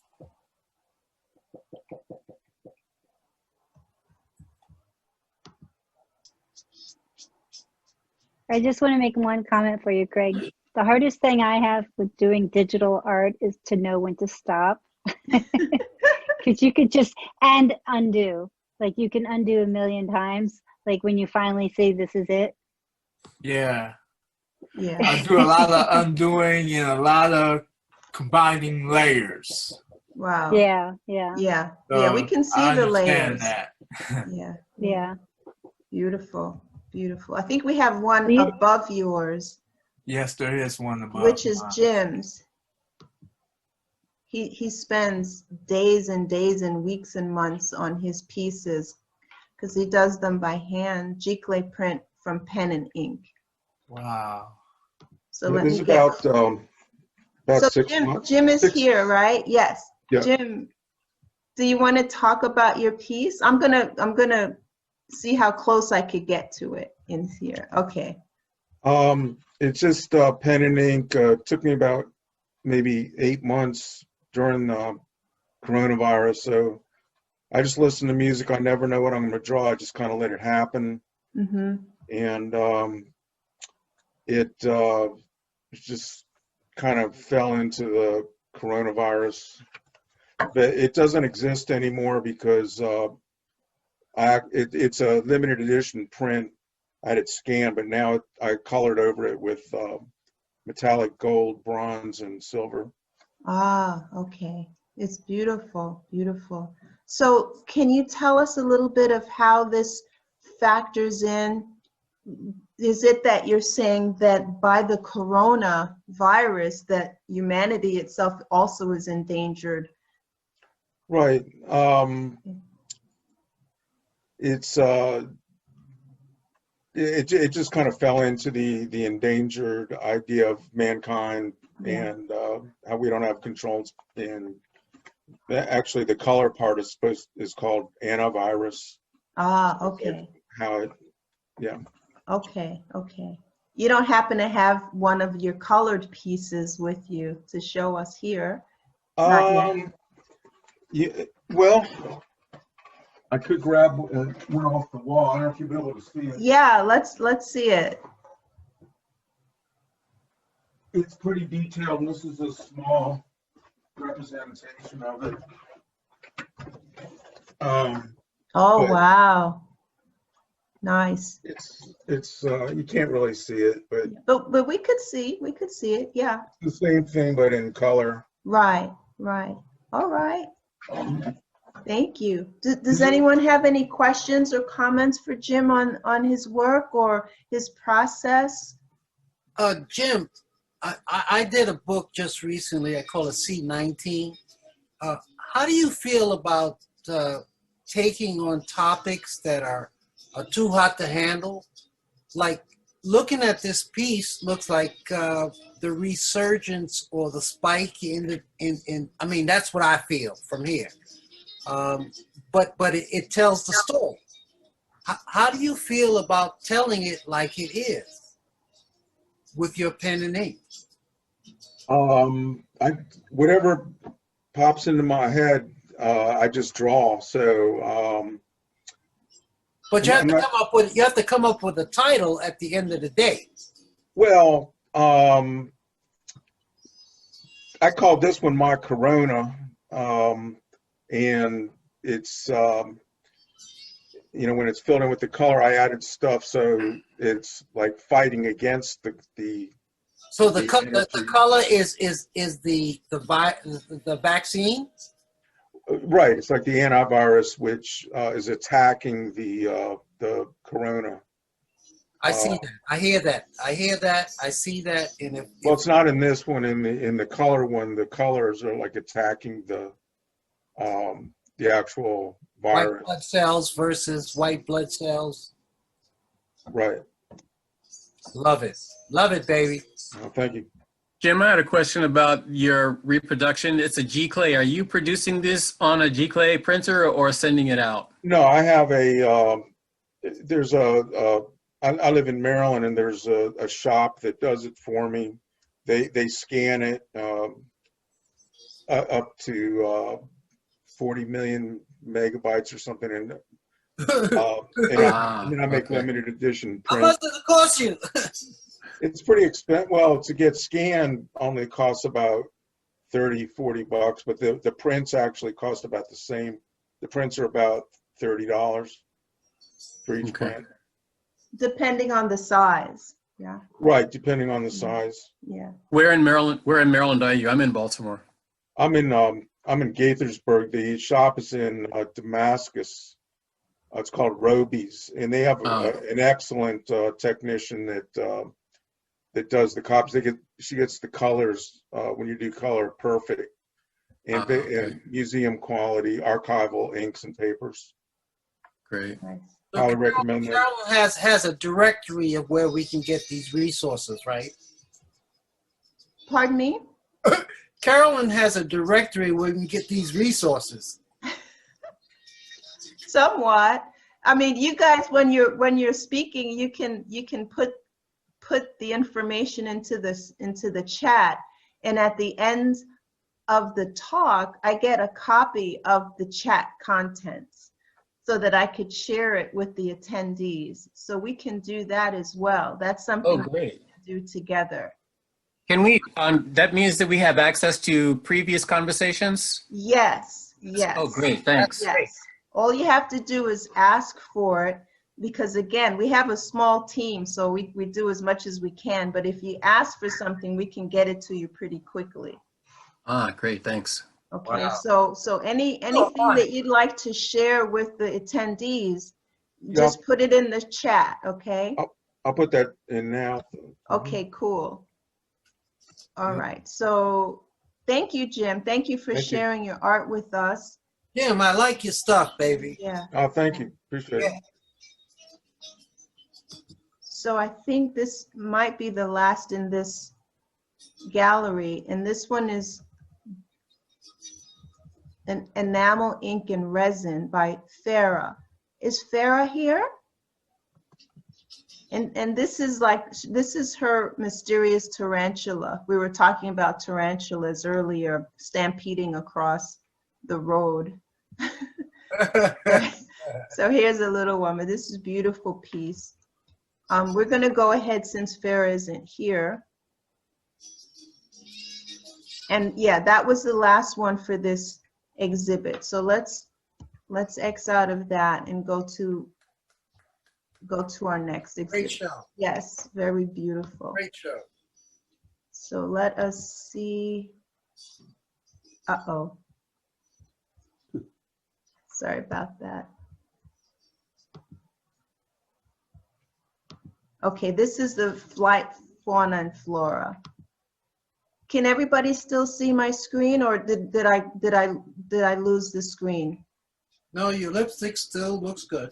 You see us. Well, you don't see it sharing yet. You don't see the exhibit. No. The exhibit. Okay, so that means that let me get you back here. You know what I found? I'm the worst Zoom person because I'm an interrupter. Will you guys tell me that? Yes, sure. I'm an interrupter. I'm not going to do this. You're an entertainer, baby. All right. There's Steph, my man. All right. They got one fan. Oh, that's great. Okay, let's see if I can share the correct screen. Share screen, and that would be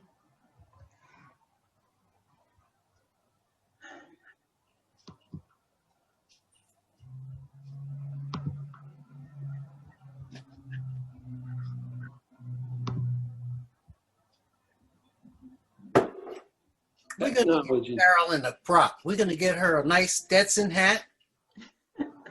Okay? She's going to look so cool. that the rest of the world won't know. What happened to my screen? I got my laptop went, wow. Is this, can you see the gallery now? Yes. Okay, great. We Yes. got it back. Perfect. So who on the call right now is in this gallery? I'm in there, Bob Davis. Okay. Okay. I'm in the Flora. I'm in the, me too, Carolyn. Okay, Juju, great. Juju is too. Okay, cool. So what I'm gonna do is I'm gonna go like super fast and, okay, so Robert, this is your piece, right? Right. Okay, cool. So let's start with you and let's start talking about Rainstorm Blowing In, which is an acrylic on canvas. Love it. It's all about the trees and the sky. All this work was done in my studio, where I'm sitting right now. The window right over here, I'm looking out, and that's the west sunset, and that's where I got all my feelings for the skies. And at that time when I was doing this, I do everything in series. I did this for a couple of years. I started out with realisms and went to this where I almost went into, lollipops, like childness. And I've sold them pieces in the realistic part and also more the, childish kind of motif. And all these trees, some of them are in boxes, some of them are set up on a stand or a monument, in other words, death, that kind of thing. And so that's basically what it is. It's all these types of pieces, and they're all done in acrylic. Now, how did you create the rain? Well, that's with paint splattering. No, I mean, what tool did you use to create the rain? A brush and some water and splash. Yeah, that's what I was looking for. I was looking for the element. You use water and splash to create the rain. Right. After I did the basic painting. Beautiful stuff, baby. And a lot of these did sell, you know what I'm saying? I don't know, like 5 or 6 of the realistic kinds of, the typical looking through the forest, that kind of thing. And I said, well, I got to go some other direction if I want to try to say something differently. And the main thing is these trees floating away or trying to get away from the earth. Or it's saying what we're doing, we're taking down all the trees. It's however you want to interpret it yourself. It's our actions, and it's this. It appears that your images are descending back to nature. Well, it could be either way. It could go either way, however you want it to go. That's your choice. But in my mind, they were trying to escape, trying to fly away, trying to get, like, you see California, how, they're just destroying tree after tree after tree and everything else in between. Yeah. But I'm just saying it's, and they even went after the redwoods. So, I mean, it's pretty frightening when you think about it. For me, I think you created I think you were successful in creating the motion of them leaving because with your background in the sky, it doesn't seem to provide a source from which they're coming. So it looks like they're leaving the land and going into the sky. Right. Really. And the other thing is the wind's picking them up and moving them too at the same time. And it's pretty, all the skies are moving. They're not just sort of, in a static state. It reminds me of Hitchhiker's Guide to the Galaxy when all the dolphins leave the Earth. Mm-hmm. If you've seen that movie, it's really funny. But I understand what you're saying. It's a really funny movie. Has fabric art in it too. I'm getting hungry, but there's a lot of dialogue here, and I'm retired 2 years out of the government publishing office, which used to be the government printing office. And I worked in internal branding. And it took me 20 years to sort of like incorporate my personal love for art and what it could do for a civil servant or just folks like us. Mm-hmm. These messages need to be recorded, Carolyn, and they need to be put in a documentary. This entire gallery talk is being recorded, and each of the attendees, the artists at least, will have access to the recording, and they can extrapolate parts if they have somebody who can work with them to sort of extrapolate the parts where they're speaking, right? So my job is to get you guys content so you can use it to help to not only promote what we're doing, but also to promote yourselves, right? So so let's keep going. I don't want to That's greatly appreciated, Carolyn. Oh, you're welcome. You're welcome. Right. Doing a wonderful job. Wonderful job. Thank you. My mission is to give you guys the tools that you need. Okay, not everybody's gonna do that, you know, and you spend so much time creating the work. I know, because I do it as well, but you have to get the marketing out there, and to do that you need content, a lot of it, and different parts of it, right? So now, Robert, are these the two that you have in the show? These That's two? Oh, okay. But And this the is one very complimentary, the one right in between mine. Yes, yes. I put Anand next to yours because they felt like that they were saying similar things. The Right. sky, so I'd like Anand, if he's still on the call, to Yeah. speak about this piece, which is beautiful. Mhm. Thank you, Robert. Welcome, thanks. Thank you. And before, but I'm sorry, Anand, if anybody had any other questions for Robert before we go ahead with Anand? Okay, okay. Go ahead, Anand, please. Yeah, this is a oil on canvas. The title is No Place to Land. Here in the foreground, I have used cobalt blues to make a ocean. On the top, birds, they are migrating. What they are telling is, we learn to adopt season changes. We migrate to make new homes. However, we are losing it to climate change. All we ask is for breathable air and habitable land. Do you part? They are telling this. Very Birds. nice. I'm glad that you're speaking for the birds, the migrating birds. It's beautiful. Yeah. And it does look like they have no place to land except if they're just going to land in the water, right? But that's not a place to have Go a family, long. right? Right. Very beautiful. Does anybody have any comment they'd like to make about this piece? You can really feel the birds flying. Yeah. Yes. The flocking. Yeah. I like how you capture the flocking. And this also, Anand, this also is a palette knife painting? Yes, this is palette knife. Yeah. Okay, very good to know. Thank you. Beautiful, beautiful. Composition is very strong. Yeah, and I love how he depicted the sky with the different scumble, right? Beautiful. Okay, so let's go counterclockwise.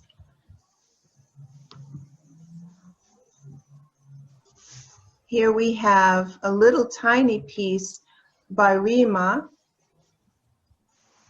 Is Rima here on the call? See you, Raj. No? Okay. And then we have Colin.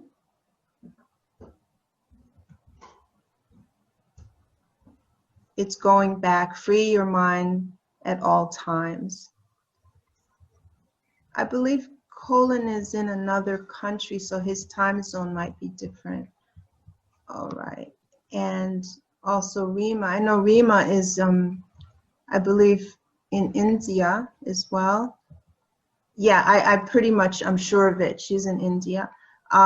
She says here, this is an acrylic, a 10 by 10. This is the shocking sight of what was left of a lush mangrove forest, the tree stumps looking to the heavens for help, originally home of an innumerable number of frogs, fishes, aquatic flora, and birds, after it was allegedly poisoned from the middle to the periphery and finally destroyed completely for various development projects. Yes. So Anand, this goes into keeping with your previous work that was in the abstract, with the construction being constantly done. What's happening to the habitat for the animals, right? They're losing their homes, so they're entering now into the human dwellings. Yeah. Can I say something? Yes, please. It reminds me where I grew up in Arizona. One of the roads I would drive home every night, it was in the farmlands, and they had these huge palm trees that were hundreds of years old, and they would stand at least 80 to 100 feet tall, beautiful. And there were homes to, tarantulas and scorpions and birds and all kinds of wildlife. And one night I was driving home late at night, it was probably around midnight, and they were all set to fire. Oh, and my no. heart just broke. I was just crying when I saw it. And that's what they would destroy things in the middle of the night to make way for the construction, and wouldn't give people the chance to even protest it. Wow. It was just horrific that these types of things are done when you're not looking. It's like we have to be on top of and see what they're doing in secret. There's secrets that they're doing to our land that we don't even know half the stuff. Right. This is Bob again. And this ties in with what I was saying. I mean, the same concept is very close to what I'm doing, in the sense that this destruction is horrendous. Yeah. And these things don't stand a chance. Right. Well, I'm hoping that your voices and your art, that we can make enough of a promotion. I like that word, because all it means is that we're getting it out there, on social media, in whatever we can, but we have to start somewhere, right? Right. So this is our start. And hopefully as the months and years go by, we'll be a group together, very strong, and people will know that any exhibit that Art Impact is doing should be looked at and taken seriously, right? So that's the intention with this group. Okay, so let's keep going, because I know there are other people on the call who have been so patient. Oh my goodness, thank you guys. So let's, and I know you're hungry, David. so okay, this is Roxana. Well, isn't it, Carol? I said you were saying how hungry you are. And that you're hungry. No, I was just saying how incredible. Yeah, well, I'm holding out. Okay. I don't okay. want to. Great. Okay. All right. Is Rocky here? This is the endangered forest. Okay, so that speaks for itself. So let's keep going. Let's make sure there's nothing beneath her. No. Okay, great. This is an interesting piece. Is Catherine here? Catherine Mills? It says this is whimsical in the sense that the world becomes beautiful with humans locked away. And this was sold. And in the background, you can see the buildings, the skyscrapers in the midst of the forest, the trees. Is that a human in the cage? Yes, that's a human in the cage. I'll a thinker. Yeah. Yes. So this is an acrylic piece, 24 by 30. Beautiful, beautiful piece. Very well done. I love how she depicted the water flow, and even next to it here, the flowers and the tree, even though the tree doesn't have any leaves on it yet. I guess the leaves are the human in the cave. Okay. They're like tombs too. Yeah. Like tombs? Yes, tombs. Wow. Here's another one by Roxana Rojas Luzon. This looks like it's, yeah, it's a collage. Let's see if we can close in on it. Yeah, beautiful. And here it says, 2 tree silhouettes embracing to represent an eternal love for nature. It is called Blue Embrace because it's part of a series of color embraces. And this is 33 high by 26 wide in inches. Really beautiful. So you guys, if you want to say something about these, you know, please do, as I'm trying to rush us forward here. And this was in another gallery, but it also belongs in this one as it has to do with the flora and the fauna. So this is the Black Lives Matter protest. But here the children are playing, but still there's the sense that earth is important for family, especially children. I remember when I was a kid, I used to make mud pies in the backyard. And I love digging little holes in the ground and pouring water and stirring up and really feeling and, making little mud balls with it and all kinds of stuff. Not that there's mud balls here, but the idea that children can play in the garden is important. No matter what color you are, we all need nature, no matter what. Okay, any comments or very beautiful. Yeah. Children are expressed very well. Children are very nicely. Yeah, and the children are smiling, so this is a very hopeful and positive piece. That girl sitting in that posture is also very good. Yeah. Again, with that size, that whole painting can be a series that can carry that artist to another platform. It's true. This one as well. This one is Alejandro Selmi. We had another piece of his in the show, and I believe it was in the other gallery. But here he's done, if you remember, we saw the eyeballs. He's got eyeballs in here as well, but also clocks. But the whole image is of an owl. So this is Owl of Wisdom. The owl represents, in ancient cultures, wisdom, mystery, and observation for the future of humanity. And this was sold. Beautiful Mixed media, he looks as if he used corrugated cardboard, doesn't it? Yeah.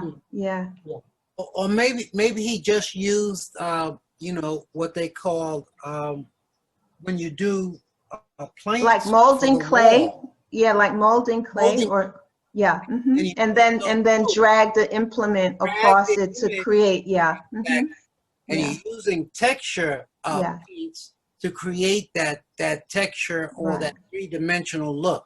And it's awesome. And that's the kind of stuff that you want to go to Fifth Avenue. You say, let's put it on the front of the building. Right. And here he looks like he also used cheesecloth on the left.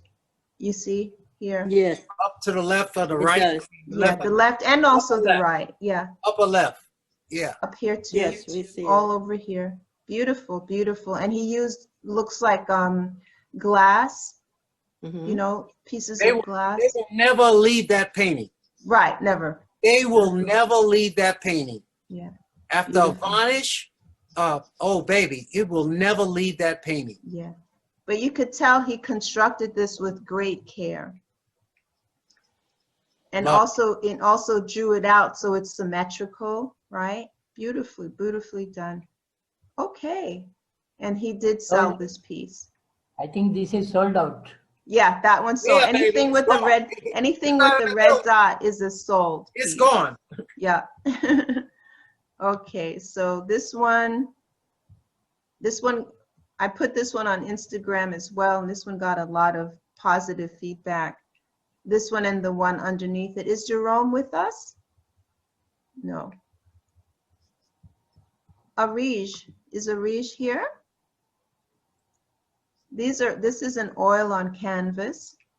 And these are the birds. The lovely golden-cheeked warblers are enjoying and in need of their home, nature.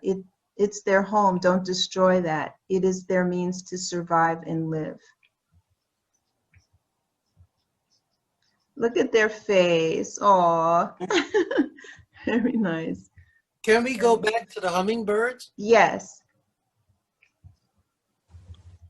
Was that above? No, I'm asking to go to the hummingbirds because I had a fetish this summer, actually 2 summers, to learn how they live, yeah, and what their fetishes are. Yeah. And the hummingbird is the national bird for Trinidad and Tobago, where I was born. So wow. I love hummingbirds. Yeah, this is beautiful. Whispering wings, colored ink on cabana paper. I learned them sitting on my patio. They're very territorial. The males are the most beautiful, like most birds of the species, and they only go to the purifying drink. So if you're going to get a vaccine, watch the hummingbirds. Very nice. Any other comments about the Whispering Wings by Jerome? Look at this beautiful, the purple one. Yeah. Right on the right. This one is by Robert. Is Robert here? Yeah, I am. Oh, very good. There you are, Robert. Man, I did 2 years of watching them. I've been retired 2 years, and I've been watching these guys, and your renditions are spot on.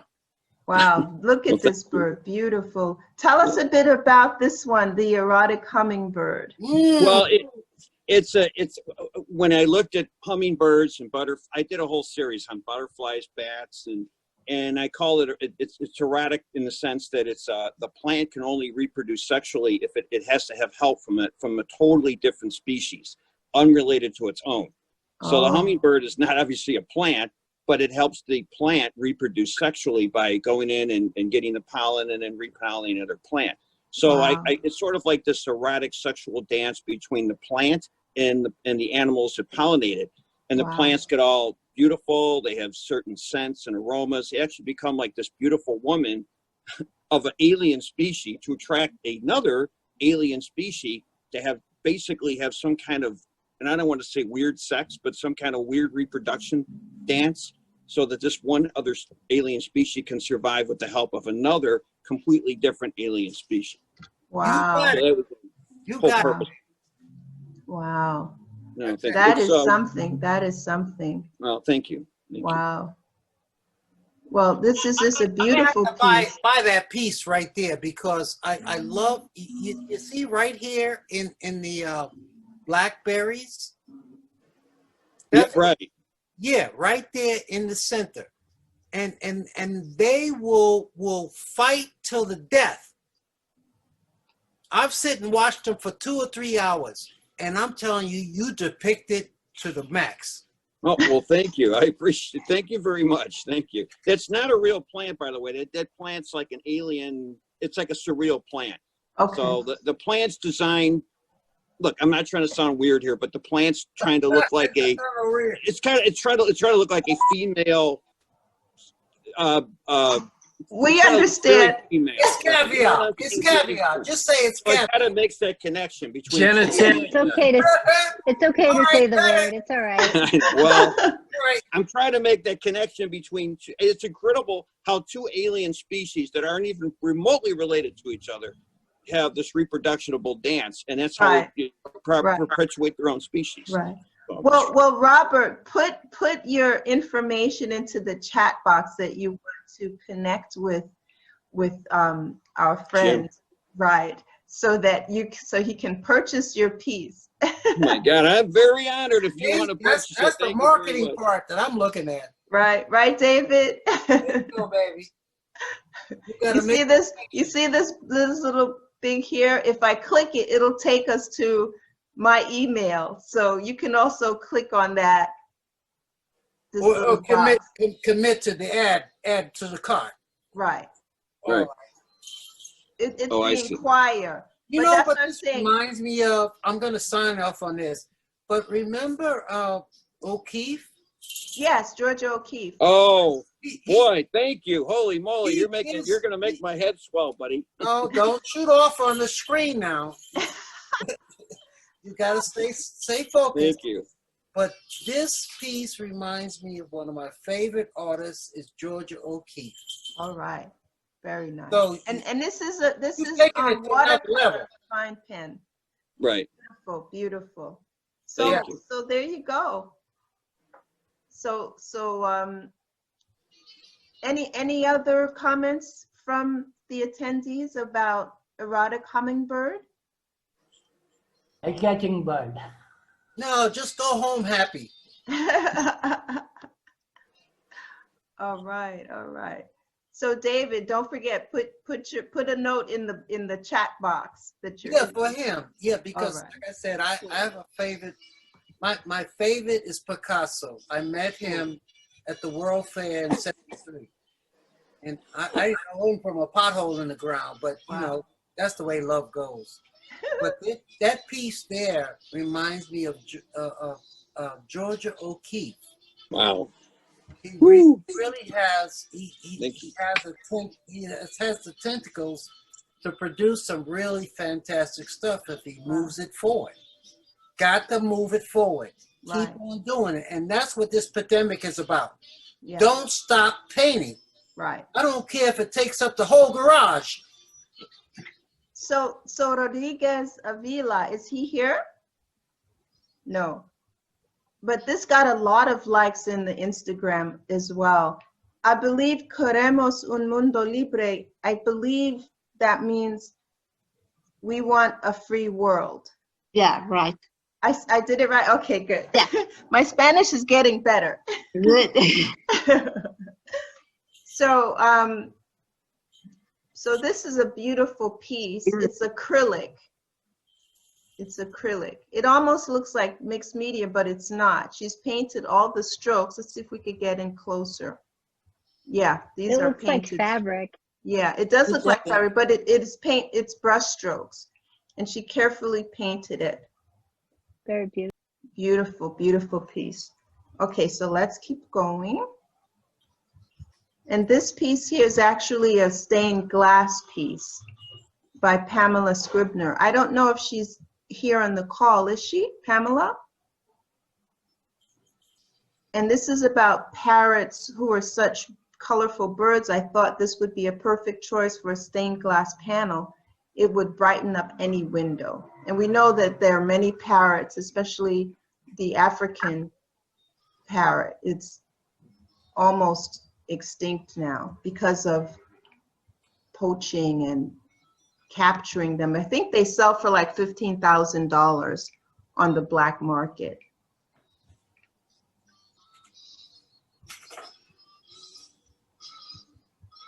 So let's see if we can get around the corner here.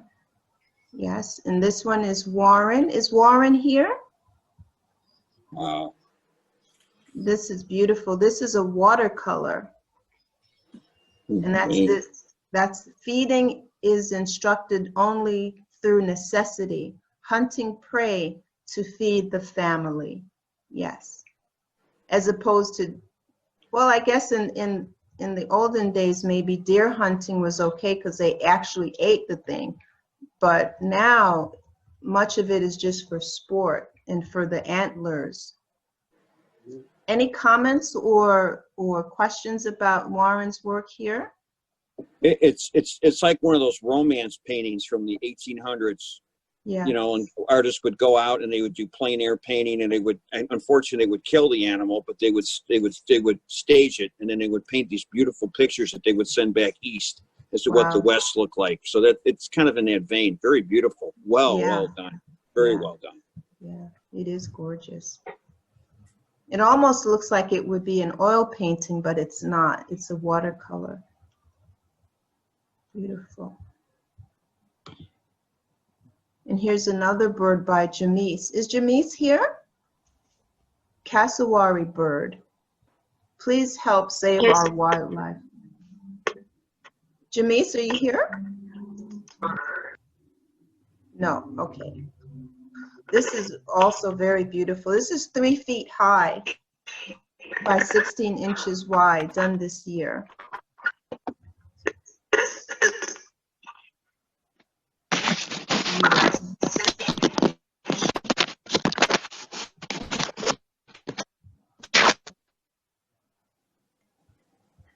Is Elena still here? Elena? I think she had to. Yes. You're here? Yes, I am. Yes, oh, yes. Wonderful. Wonderful, Elena. Can you talk about this piece? I know that you and your students. No, I made it. This one was made in here. I'm going to show you a picture. This is the houses in the Pyrenees. Okay. And it's the house. Now it's today. It has snow. Okay. And a friend of mine made. We were looking for the birds during 2 years and feeding them, and they are our friends. They are really our friends. And that was a panel. Now I am making it. I'm trying to. Every bird has these sides. And we were the panel is called People of the Trees. Bueno, the big ones are the masters of the sky. The winged ones, angels and seraphims, is a series, and it was made. Now I'm working with my students now, but the piece is big. Okay. And those were watercolors. It was in a fair of Mercados del Mundo, World Feria, and that's it. And it belongs to a series called Golden Buttons and Butterflies. I made series of 87, and those were, well, those has been famous. So I make they very nice. They ask me for reproductions. They are not the same. I know those birds because I have been feeding them. Ah. with a big photograph. Ah. Wow. Wow. Question: Are these birds endangered? All the birds are endangered. There are no trees at all. Okay, so these birds have been a historic mindset for you to document them in their true animal state. And document them where they live, you mean? Yeah. No, I'm saying all these birds, they have different, they look differently, so they have different genera. Yes, of course. So which of these birds, of the 60, of all of them, 1, 2, 3, 4, 5, 6, 2, I can't do the math, but anyway, you have a beautiful array of different birds. Are they still alive? Yes, they are still alive, but they are endangered, of course, like every bird in the world. No, in this image, because I love Aruba. I go to Aruba every year, and there were some beautiful birds that I saw disappear over a 10-year period, and it just strikes my heart. Are these birds still alive? Yes. Beautiful. Yes, they are disappearing. They're disappearing. I haven't been there since 2 years, but they are disappearing. I love them. Some of them migrate, like the yellow finch. I see those where I live. Like I think a lot of the birds migrate between the different countries still. So where do you get your images from? Actual sightings? I was with my friend making photos during 2 years, feeding them. Excuse me, I think Jerome, can you mute yourself? I think you have background sound. in the background. Now you can listen. No, I think maybe it's Jerome. Can you press the mute button, Jerome? Thank you, thank you, thank you. Uh-oh. We just hear a lot of background sounds, yeah. So, can you click the mute button? Okay, let's see if I could help you out here. It's only because we're trying to get a can't find you. Oh, there you are. Okay, okay. So guys, unless you have a question for Elena, you can mute yourself. So right now I've got almost everybody muted. Okay. Okay, Elena, please continue. Tell us, I believe. Yes, I was saying we were feeding these birds during 2 years to get the photos. They came to that, it's a cabaña, it's a house made out of wood in the mountains in Pyrenees in Spain. Okay, so this is actual, you've been with these birds, even though you took a photograph and you used your photograph as a reference to do the paintings, correct? Yes. Okay, okay, good. All right. So thank you for taking the time to do all of this and to set it up so you can take the shot, right? Because you needed to get all of these little paintings done. Does anybody have a question for Elena before we move ahead? Jerome, do you have a question for Elena? Elena, you stay in touch here. I love beautiful. I love birds, and I got some beautiful ones to share with you. From Aruba, where the snakes have taken over the island from the Spaniards. So here we have Roxana Rojas Luzon again, the peacock, beautiful piece, and this is a collage. Very beautiful, very beautiful. We're going to keep going unless somebody has a comment for this piece, which is 16 by 20.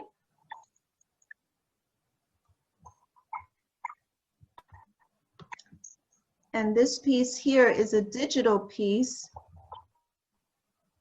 Beautiful. And this is by Brenda Chandler. I believe she's probably at work. This is 14 by 11. But certain roosters are also endangered. And she is very good. I'm not sure if she uses a stylus or the mouse, as Craig would do, but she's been doing graphic design for many, many years. Does anybody have any comments or questions about this piece? You could either put it in the chat or you can ask or make a comment now. Okay. Let's see how far we've gotten.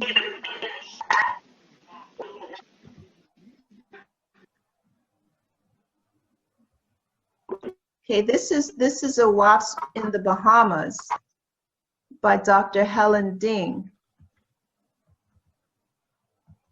Very beautiful. I'm not sure if Dr. Helen is here.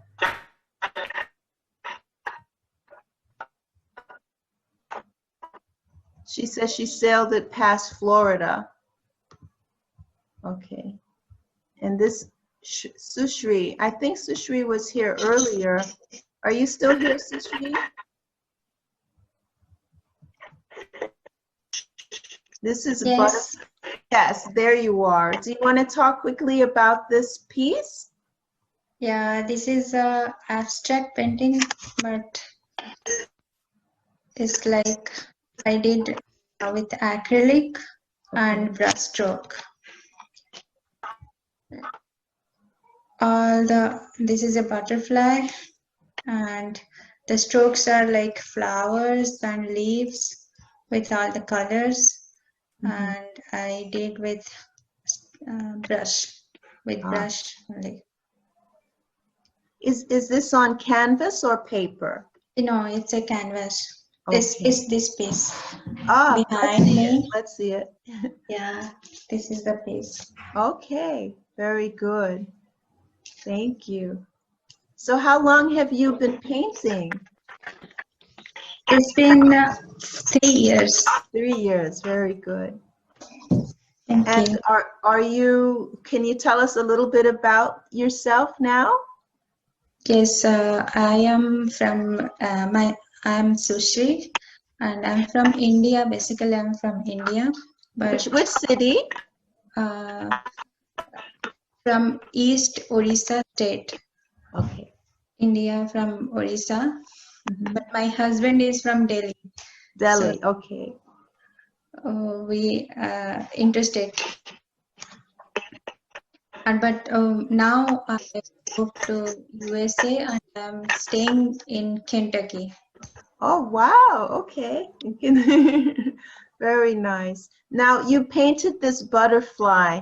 Do you have anything you want to share about why you painted this butterfly? Yeah. Is it a monarch butterfly, or do you know the type of butterfly it is, or if it's endangered? Actually, here in India, I used to see when we were kids, we used to catch butterflies so much. But here, I didn't see so many butterflies. Wow. Wow. Just saw some like yellow or like little butterflies, but I didn't see this type of butterflies. I don't know the variety. Okay. But when we used to be in India, there are so many varieties of butterflies. We used to catch them and we used to run around them. It's butterflies. So I thought to paint these butterflies. I love butterflies. Thank you. I could tell you put a lot of love into this piece, especially for the butterfly, and it's a stark difference than its surroundings. Now, are the surroundings a garden of red flowers? Yes. Yes, red and yellow. And greens are the leaves. Very nice, very nice. Thank okay. you. Does anybody have a question for Sushri? I don't have a question, maybe a recommendation. You found your brand. Do you know what that means? Specify. You have found your brand. Brand? What does that mean? That means that the subject matter that you decided to depict as your most favorite on canvas production is the butterfly. Yeah, I did so many butterfly paintings. Well, you got to hold on to something, and it feels like you're holding on to your genre and the things that you loved as a child. I would not never let that go. Yeah. And expound on it every sense of the word. Yeah. Use every technique that you can using the butterfly. Sure. My biggest experience, 2 seconds, was a butterfly farm. And they could drag me out with my camera for 3 hours trying to understand their behavior and how they become.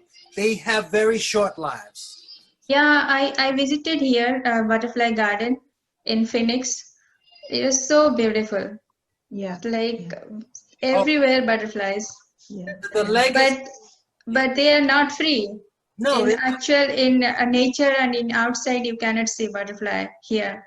Yeah. But in India, wherever you will go, you will get a butterfly, a different type of and beautiful butterfly. I think David is correct that your love of butterflies will give you the energy that you need to continue for a long period of time to focus on expanding and strengthening your artistry with the butterfly. So that's what he's saying, your brand. So when people see butterfly, they may think of you first because you've been so much doing the butterfly. So I believe that's what David was suggesting, and I believe that's true. Whatever gives you joy is the thing you should stick with, or anything that gives you joy, because really you have to have something to sustain your efforts, your creative efforts, right? It's like going to a job that you don't like it, so you're not going to last very long. And if you do last long, you're going to wind up being sick, right? So it's the same thing with your art. If you're doing something that you just have a total joy about, that will feed your spirit, because your spirit is attuned with that. So that is what I would say. I totally agree with David on that. That could be your brand. It may not be the thing that you wind up with 10 years from now, but it's a good platform for you to expand on. Sure. Okay, does anyone have any other comments? We want to keep going, or questions for Sushi? I want to say something. Go ahead, Maria. Yeah, just about her question about that, why she's not seeing so many butterflies here. It's because of the use of pesticides. I hate this. I hate to see people with they want the perfect garden that for me that are not perfect, because they are not natural. They don't have the natural figures of the plants, because they have to shape it. The garden don't have the insects that we need, because they have to use the pesticides, because apparently insects bother many people here. So it is crazy. It happened to me. I came from South America, and I used to chase the insects too, and the butterflies, and any kind of insects, bees, and I was missing this here, and I didn't understand during the first years I was living in the United States why I cannot see the insects. And then I learned about this excess use of pesticides. Now I have like my garden, and I have a lot of wildflowers, and in my neighborhood, I'm the one who have the insects. So maybe it's weird for the other people because I'm protecting the insects in my garden. It is bad when a neighbor uses the pesticides, so if my butterfly goes to their garden, they kill my butterfly. Oh. At least someone surviving, no? So with your art, you are saying something that is important, and you need to know that, and you need to tell the people maybe that, I like butterflies, and you remember when we chased the butterflies when we were kids, and we cannot see them here because people use these pesticides that kill everything, and it's so bad. Yeah, that's a very good narrative. This is a wonderful piece for me. It talks to me. It talks to me because I feel this. Yeah. Thank you, Maria. Thank you for saying that. Thank you. Gracias, mami. Yes. And I want to say something else. The butterfly is the symbol of the soul. Is the most incredible. I can hardly catch them on my camera. They're so fast. Wow. So talking about butterflies, let's continue if you don't mind, guys. This one here is wonderful. Is by Juju. Is she? I know Juju was here earlier. Is she still with us? Yes, yes, I'm here. Yes, you're here. What's Thank that you. on your head? What is that on your head? These are ears. Can anyone hear me? Why do you? Yes, we can hear you, Jerome. Oh yes. Hello. Hi, Jerome. Hello. I'm having trouble with my live feed for some reason. Okay. How was everyone? Great. Oh. So beautiful piece. Yeah. No butterflies here. So Jerome, I'm sorry, not Jerome, Juju, can you talk about this piece? Because it got so many likes on Instagram. This is part of my series of One with Nature. And, it's just that I want everyone to understand that we are one with nature. We're not above nature. We're part of nature. So if we're destroying nature, then we're basically destroying ourselves. So there's probably about 10 paintings in that series. And it's all of how it's just really part of us. And if it's not part of us, then we're hurting ourselves. So if you're hurting nature, then you're just really hurting yourself long term. That's right. Wow, that is so sharp. But now, is that done? Oh, acrylics, 36 by. You one of my girlfriends. That's the big size. I like the big size women. Ah. So beautiful. It's beautiful. It's nice and large, and it says golden butterfly, part of my One with Nature series, has a powerful energy that reveals the plight of the butterfly. So all of you who depicted the butterfly, I put these together so that we can stay on topic with this, with the butterfly. So definitely kudos to all the butterfly lovers and the butterfly depictors and painters. This is just outstanding. Yeah, and that you used acrylic on canvas. This is just spectacular control, right? And it just loves, and it's not mushy. Even the background is done quite well. It's not, mud, but it's just the right. I love this. I call that color in the background for her face. On the background, it's like a chartreuse color that I mix lemon yellow with the purple, and you get that color, and it's one of my favorite mixes. But it's just beautiful. It's a great contrast to her skin and also the butterflies themselves. So the butterflies, I just want to. yeah, it almost looks like leaves. The wings look almost like leaves, like foliage. Beautiful. Go ahead, Robert. I'm just, aside from the butterflies, and I'm just astounded at the intricate technique that you used. My God, I mean, literally, how long did it take you to paint this? Because if you go into the detail, not only does she do the butterflies, but she does them she's got them shaded. She's got all the intricacies of the wings. I mean, my God, this must have took you months to do this. I started logging the hours once I did the first layer, and they take about 30 to 40 hours. Oh my gosh. Whoa. But you paying attention, because most of the time we're painting, we're not paying attention to the time. Yeah, true. But I was paying attention. Really beautiful. It was like pulling teeth, Yeah, it's really beautiful. It is outstanding. It is. It really is. I'm actually surprised it didn't sell. I mean, that is a magnificent piece of artwork. It really is. That would be, yeah, that's outstanding. That piece will sell. Yeah. And when she does the one on the bees, that's going to go to the max. Yeah. Because the honeybees and the wasp, those are the pollinators of the earth. Yeah.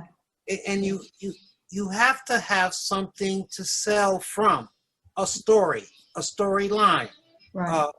A line that tells why did I do this and what does it mean to you as you appreciate it. Mm-hmm. That's right. I could see her doing the bees next.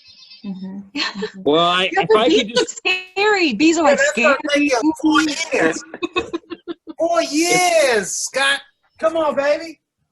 You know what? If I could just make one last final comment, Juju, you are an extraordinary artist. I mean, the detail in those eyelashes and the actual eye itself, and then the intricate detail you put into that piece, that is absolutely. I mean, that is just. It's not even a painting; it's like a masterpiece, really.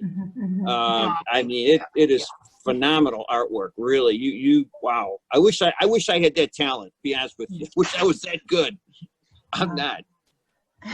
Well, thank you. The intricacy is on point. That's right.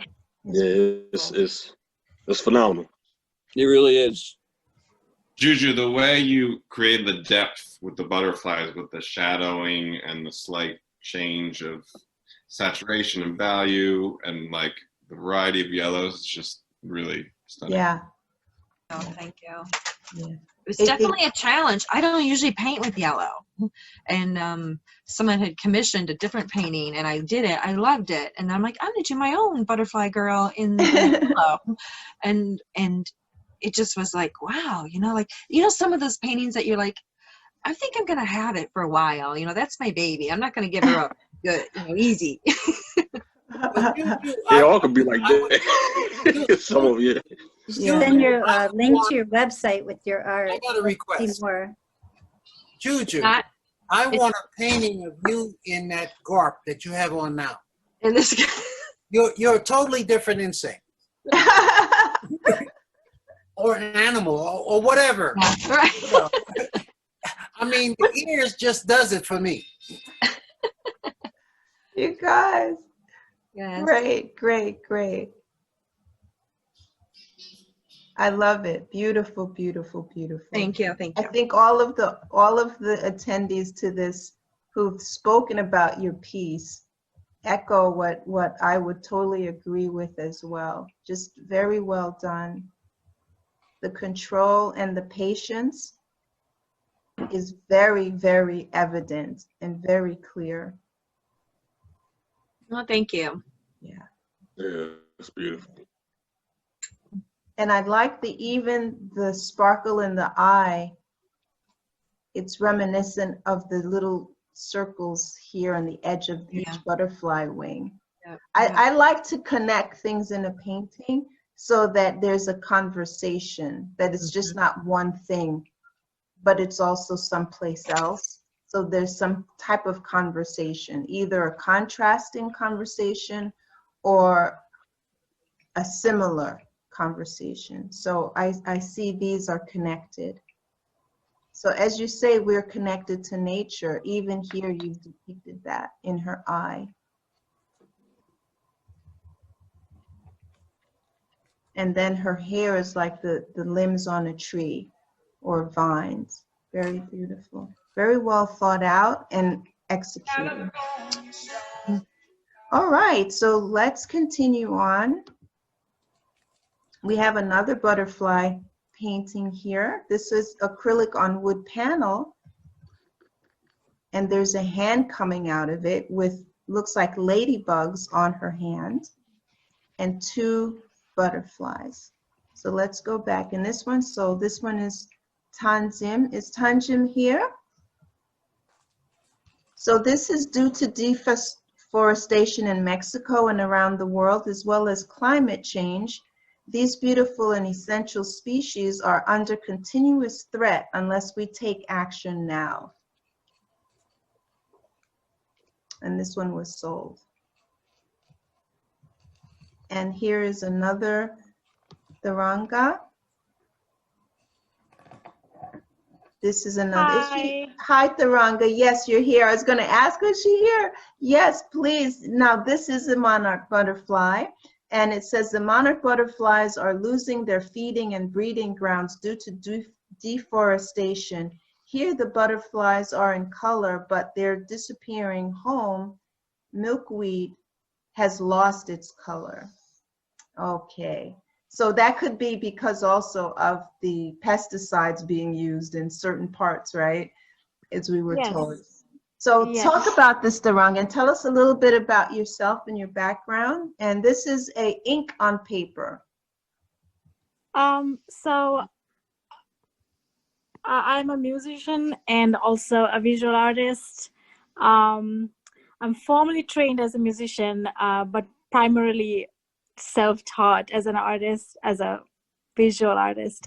And I do a lot of line drawing type of work and a lot of palette knife and acrylic art.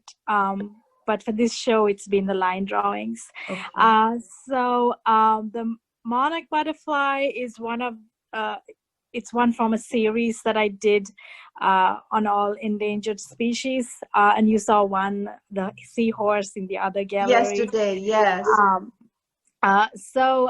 In this, you'll see a lot of black and white, and then pops of color, which highlights the creature that I'm speaking of. So in this particular one is the monarch, and so the butterflies in general are known to have like sort of super vision, like they see more than we do. Wow. And in the case of the monarch, it's not that in comparison to other butterflies, they are considered to have a true vision, perhaps more truer than us, but as they actually are. But in this image, I wanted it to be that the milkweed is actually abstracted in the background. I'm not sure if you can tell. Those circular little bunches are the flowers of the milkweed. And then you could also notice the leaves. And then there's also a chrysalis to your right, which is also in black and white, because they can't, without having milkweed, they will not breed. So so this is from the point of view of the monarch. So if their view of their habitat is disappearing, this is how it may seem, like, it has lost its color. So that's what I was trying to sort of have people have empathy or see their point of view through the fact that there is color and no color. Wow. But usually we only see the beautiful butterfly and not really see what they see. When they look at what's happening around. So have you ever seen, in maybe by doing a Google search, what the butterfly sees as opposed to what we see? Yes, I have. You have. Okay. I have. Okay. And it's usually much more brilliant than how we see, because they also see ultraviolet rays. Okay. So it's brighter and much more vibrant. So to see that all that color has been taken away is sort of metaphoric for losing what means the most to them. Wow. And Thuranga, you were on the call yesterday. Thank you for coming back. You were originally from Sri Lanka, right? I am. Yes. And I am an opera singer. Yes, that's right. That's right. I spent 1 whole month in Sri Lanka in the 80s. Oh. I was just backpacking. Yeah, I loved it. It was I loved Sri Lanka. Very, very nice. So does anyone have any questions for Thuranga or comments about her piece, which again is an ink on paper, and she's self-taught, as she said. How wonderful is that? Go ahead. Any questions or comments? I have a question. Have you ever tried to take the caterpillars before they become the monarchs and try to help it come to life in your contained habitat, other than letting it be out in nature, just to see the whole process? No, I have not. Only because the butterfly was not the primary focus of this particular series. I had like sea creatures, so it was like a big series of them. So if I do use the monarch butterfly in a lot of my other pieces, where I use it as like the soul of a person, and I primarily do like figurative abstract work, and this was a very unique series that I did, so I hadn't gone into that detail, but it is something that I have thought about, though. Yeah, thank you.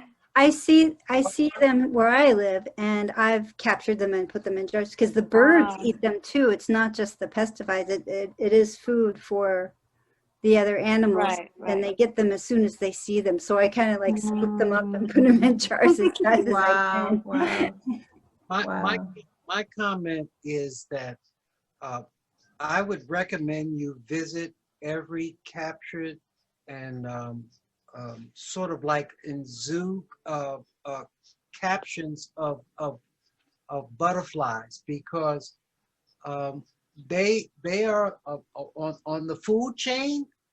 They're really a lot more important than we give them credit for. And I only appreciate them by going to a butterfly farm, which was contained. Which they couldn't let them out of the incubator, so to speak, where they ate the oranges and they ate the bananas, and they had abundance of care and facility and environment, and the colors. I think that's what really snatched me, is the colors. And what I see in this piece is the absence of their nutrients to reproduce. Right. And I'm saying this from the heart, because I spent many hours and many SD cards, trying to figure out, when are you going to stay still? I'm taking a picture of you. So, I mean, and their behaviors are so much important to our ground, the ground level of what nature is. They're just they're sort of like the next buddies to the people in the ocean.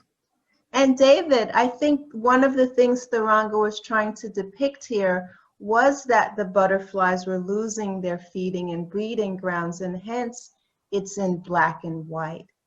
It's lost its life. So just as she has provided the narrative, so the monarch butterfly, yes, it is the front and center star, but that contrasting information that she's given us so well depicted with her pen and ink. Yes, it is black and white, and it needs to be, because it's disappearing for them. So am I right, Tharanga? Is that why? Yes. So it's not so much missing, it's missing because of what humans are doing. Right. Well, actually, No, it's I mean, I have a really hard time going to zoos or places where animals are in captivity. So I tend not to do that, but I have been to rainforests and places like that, and especially the butterflies are like everywhere, you know. Nice. And the color is so powerful, not just of the butterfly, but everything that's around it. Yeah. And I think I really wanted this piece to be this piece, as well as the other ones that I've done in the series. They have the similar kind of narrative where the background is being ripped off, the colors ripped off, so the absence of the color that I've actually seen with my own eyes. It's worse to think that it's been taken away from their eyes and they have nothing to do with it and no responsibility on their part for this disappearance. So that's kind of what I wanted to express. I get it. Cool. Well, actually, the monarch butterflies, you're all, just to summarize the whole situation, monarch butterflies eat milkweed because it's a toxic plant, and their body, the caterpillars, process those toxins, and the reason why they have those bright colors, it's what they call a warning colors to birds and other animals not to eat them, because if they eat them, they'll have a horrible reaction. And regards to it's true. In regards to their habitat, there's a small, and again, maybe there's someone here from Mexico can clarify this for me, but there's a very small patch of forest with all these monarchs throughout their life cycles migrate back to. And this small patch of forest, it's a cloud forest, is gradually being deforested. And I know it's a small patch left, but thousands of butterflies migrate to this one area in the winter. And it draws in hundreds of tourists and everything else. Why Mexico doesn't protect it more, I have no idea. But yeah, so that's the thing. So the problem is when they migrate from, like, say, North America to that little beautiful place that they can actually have survival at this moment, for them to move from North America to over there, it takes 4 life cycles to get there. So their migration along the way, like, costs them lives because they can't reproduce, because along the way there's no milkweed and they don't reproduce if there isn't milkweed. So once they get to the destination, the 4th generation, it's so many of them lost already, you know, so many generations are no longer there to make it to the destination. So it's a pretty sad truth. No, I see a African influence. I don't know. I mean, I'm from the city, you know. I have been to Africa. I travel a lot. I see an African influence on the right. I see it throughout.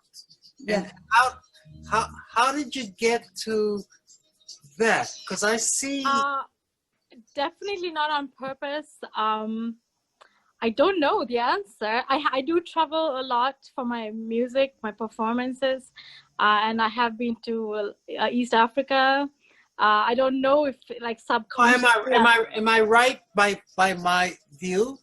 I see a very strong African influence. other than my travels and just what I've seen, I can't think of anything. I haven't really studied African art, or I do love African prints and things like that for clothing. I mean, I did not do it on purpose, or I mean, everything's in the subconscious, and beauty is beauty, you know. Yeah, yeah, yeah. Very beautiful, very well done, very beautiful, very well done, Thuranga. And thank you for being here again. Have you been to Adams Peak? I'm sure you have been. Yes. It was beautiful. That's the place where the moths go to die, right? I hear. Is it the moths or all the butterflies? It is the butterflies. It is the butterflies. That's what I was thinking about when we were talking here. Yeah, in my language, the place is actually not called the Adams Peak. It's the British who have named it that, Adams Peak, but the Sri Lankans call it Samanalakanda, which means the mount of the butterflies. Okay. So it really, so send me a ticket, okay? I got plenty cameras to send. Beautiful. Any other comments about the monarch butterfly and Thuranga's piece? Beautiful. Yeah. Thank you. Yeah. Thanks. Thank you, Carolyn. This was you're wonderful welcome. to be part You're of this welcome. Whole show. Thanks You're so much. welcome. I think we went through everything. Jerome, do you have a piece in this gallery? I supposed to have one too. I think Whispering Wings. I'm not sure if it's in this one. Whispering Wings. Now, which was that in the culture or? The flight. I could be in the wrong one, so I apologize, and I also too should have did a little bit more research on the butterflies and everything else, because I submitted a hummingbird, which I should have probably did, but I was kind of because we had a few hummingbird pictures here. Okay, yeah. I did the one Whispering Wings. There it is up in the corner. That one. This is one? Flora too, right? Is this Flora too, right? The one at the top, the very top. Yeah. Okay. Very good. So this is your piece. Okay. So we haven't heard you speak yet. So you would be the last speaker here, and then we'll close out this. So thank you, Jerome, for coming. Why don't you talk about this piece a little? Well, this one is actually colored ink on canvas paper. Okay. What moves me a lot, I love nature, definitely. I spend a lot of time outside, actually. I've come across through a lot of different diversities in my life. Abuse when I was younger, coming up through different things. And the reason why I came across this one, the things with hummingbirds, especially not only how they can hover, but how they have that sense of freedom when they're in flight. A lot of things with me come up through the years. It could be difficult for children when they don't have anybody to talk to. So a lot of my focus always went to art, because I always spend a lot of time to myself. The thing with the Whispering Wings is, even though I have, a lot vocal wise with myself, but a lot of my bold voice on the inside tends to get pushed to a whisper. So that's why, I feel like a lot of times that I'm not heard. So I kind of put a lot of my feelings, on canvas and on through the colors and how I'm feeling. That's like my expression. Some people are not very good with words, they're more good with action. Right.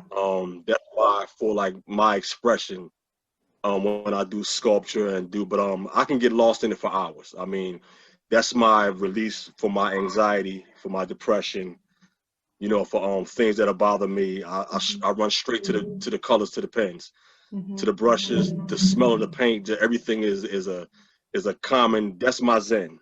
Okay. For me, and it's just something that I've always loved. But this particular one is colored ink on a canvas paper. It's beautiful. I love how you depicted the background even against the florals, the floral colors, and then where the beak of the hummingbird is going toward is so close to the colors on her wings. So like I was saying in some other imagery, the conversation between the wings of the hummingbird and the flower that she is approaching is very beautiful, very beautiful. And how you depicted even the seedling parts here at the bottom center of this. So how long would you say that you spend on these pieces? I know they're therapeutic, which is fantastic, you know. So how long does it take you? And it's not like the question, oh, is this a quick thing? But I mean, how much time do you spend in, let's call it creative meditation when you're creating something like this? Oh, I'm sorry. I would say something like this usually in the evening after I wind down. I can easily maybe spend like 4 or 5 hours a night. So maybe 25, maybe 30 hours, you know, depending on whatever piece is. I am a self-taught artist. I like to say that it's a talent blessed by my Lord and Savior Jesus Christ. I've been doing it, you know, for a long time. So I would say this particular piece is probably about 25, 30 hours, and some pieces may take me, you know, 40, because I really like to get in detail. Yes. And but I'm doing the color, you know, on a certain side of it or a certain way. It's like I try to feel that color going into, you know, like through the pen onto the page. I like for somebody when they really look at it to try to, you know, look at the image. Like I see the hummingbird out in the garden. You know what I mean? What exactly is he feeling? I mean, you can hear the whispering of his wings, but it's also that bold statement too of he's being lifted. You know what I mean? He can hover, he can move anytime he wants to, but he prefers to stay there at that particular time. Right. So. Yeah, if I could just make one comment, Jerome. Your detail, your exceptional detail. I mean, your wings, the way you did those wings, and I'm looking at the bird's body.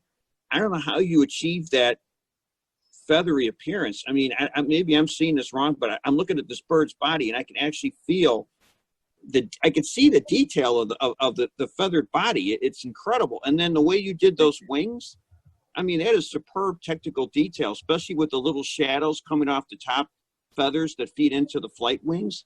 My gosh, that is just exceptional detail on that bird.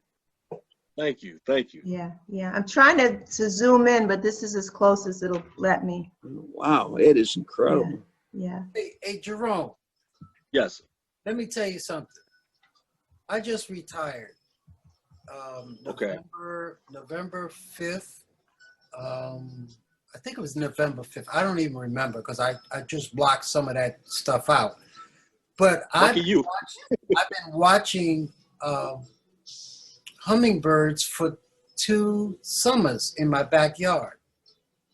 Oh, okay. Wow. Okay. Would you believe that? Or you just think it's just trying to get attention? Do you believe it? No. That's a beautiful thing. You know what I mean? That's a beautiful thing. And I have tons of photographs trying to catch those suckers in my and I'm gonna tell you something. They are incredible animals. They're amazing.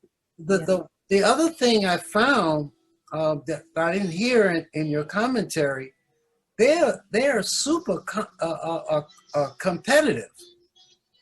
Yes. Did you know that? The full aspect of it, no, but I know as far as like when they're searching for whenever I'm going somewhere with this.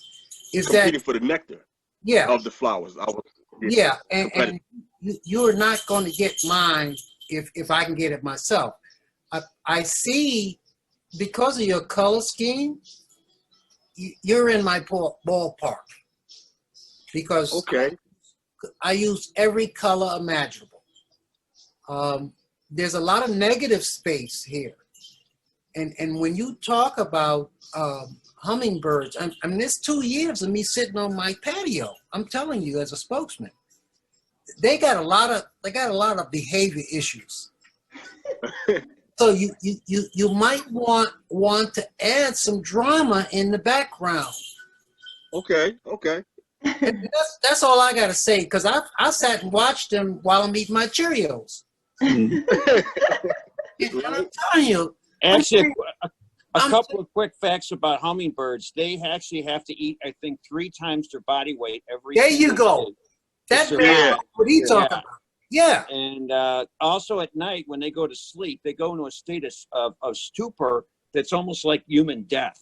Their body's barely alive when they go to sleep at night. They completely shut down. But yeah, they have to eat like 3 or 4 times their body weight just to survive.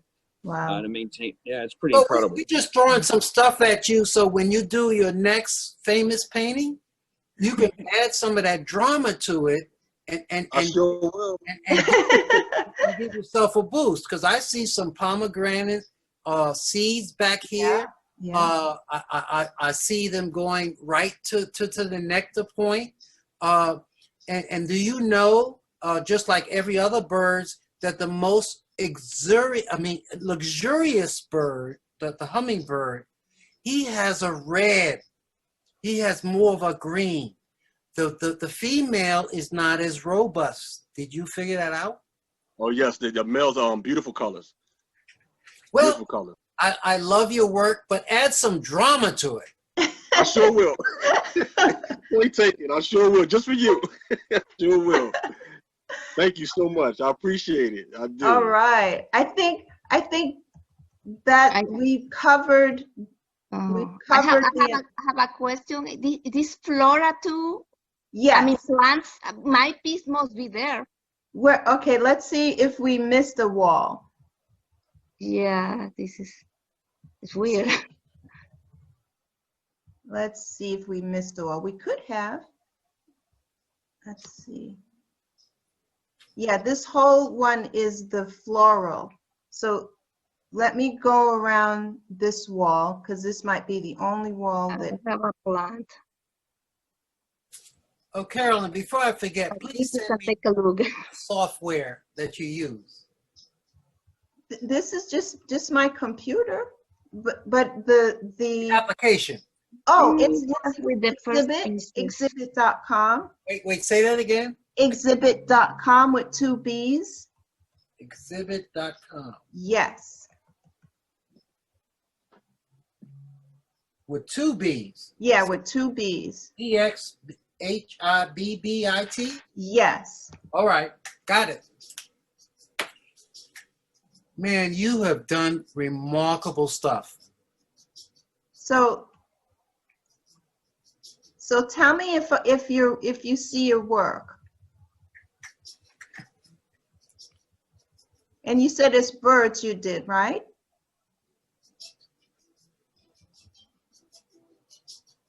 Oh, this one we didn't do, this wall. Oh, wow. I think it's this one, right? Maria? Mm-hmm. Yeah, this is the one. So this wall we skipped. Okay, wonderful. Wow. Thank you. Maria, you're there? Uh-oh. Yeah, I'm here. Sorry. Okay, good. There you are. This is your piece, right? Mm-hmm. Yes, okay. Because I saw it behind you as you were speaking before, and I was like, wait a minute, yes. Okay. So forgive me. So let's talk about your piece. It's wonderful. This is an acrylic on canvas. Yes. 24 by 24, painted this year. And this is about the plants. Plants are precious beings that provide us with life and need our respect and protection. Yes. Okay. So you have the word life, yes, written inside the piece. And this area is gold. It's in gold color. Ah, okay. Like there's something very valuable inside the plant. Yes. So what I try to mean is like, with all this deforestation happening everywhere, in neighborhoods, in the forest, everywhere, we are destroying life, and we need them to be alive. Mm-hmm. So I try to make a plant that looks like kind of hands that can give you life. I don't know if you can notice it in the leaf, in the shape of the leaves, and in the shape of the plant that is something like can hug you. Mm-hmm. I try to do something like that, like to show the beauty and the life that you need from them. Yeah, yeah, very well done. I love how you controlled the brush strokes for the background and also the bottom, the gold, just the marks There that is a you lot make. of gold. Yeah, there is gold in the center of the plant, and in the bottom that is this landscape like a mountain have some strokes are gold color. Yes, very well done, very well done. And even the dark line that you have going across the canvas is very, you know, just gentle. So yeah, go ahead, please, everyone. No, it's beautiful. Your technique, Miss Brito, is just superb. I like. I mean, it's kind of crazy, but it's kind of crazy. The way you build up the plants. I think I get crazy when I paint. I try to do it simple, but I can't. I just take so much time doing all the brush strokes, like a crazy thing, and building everything. Yeah. Let me ask you, when you get these leaves, you know, here where I'm at, it's autumn, and those leaves have vibrant. This is not autumn. Yeah, it can be anything. It can be any color. I painted before big plants, and it was the same. I have leaf in yellow, blue, red, whatever color. Love it. You're in my company. You're in my game. Yeah, we don't discriminate. Any other comments? I just want to say, Maria, I love that beautiful plant behind you. That painting that you did with, it's like a white iris that's right behind you. Oh yeah, let me see my camera. Yeah, that one is gorgeous. That one is going to an exhibition actually tomorrow. I'm going to leave it. This is a moonflower. No, it's beautiful, Maria. And it was very hard for me to do it because I don't paint real plants. All my plants are from my imagination. But at this time, I was remembering a plant that was in my home. My mom used to have this plant that get into the house, and it's the moonflower. It has a very strong perfume, and it opens at night. And my mom, when I was a child, used to call us at night when they bloom, just to feel the perfume and to see the flower. The flower is big and beautiful. So I just have kind of a challenge doing this. And Maria, remind us which country you're from again. I'm from Venezuela. Venezuela, South America. Okay. Look, let me ask you a question, because you notice in your painting, when you sign a painting or you have some content or text on the painting, tell me, why do you do it that way, and why does it have to be so prominent? What do you mean? You see down here, it appears to me to be the gateway to a woman's part, but you have life right in there. Yeah. Well, I don't used to write words in the paintings, but this one I made it for the exhibition actually. I knew something was going on because I wanted to put this word life, not only the plant, just to show, you know what, the plant is giving you life. Please don't destroy me. I'm giving you life. So it's not only making the plant with all this vibrance in colors and movement. It's putting the word to tell people, to yell people that this is life.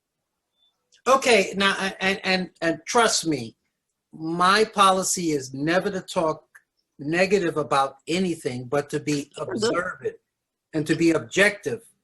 And I find too many paintings, when they put the context on it, it throws something off, or you're trying to drive your audience to see what you see.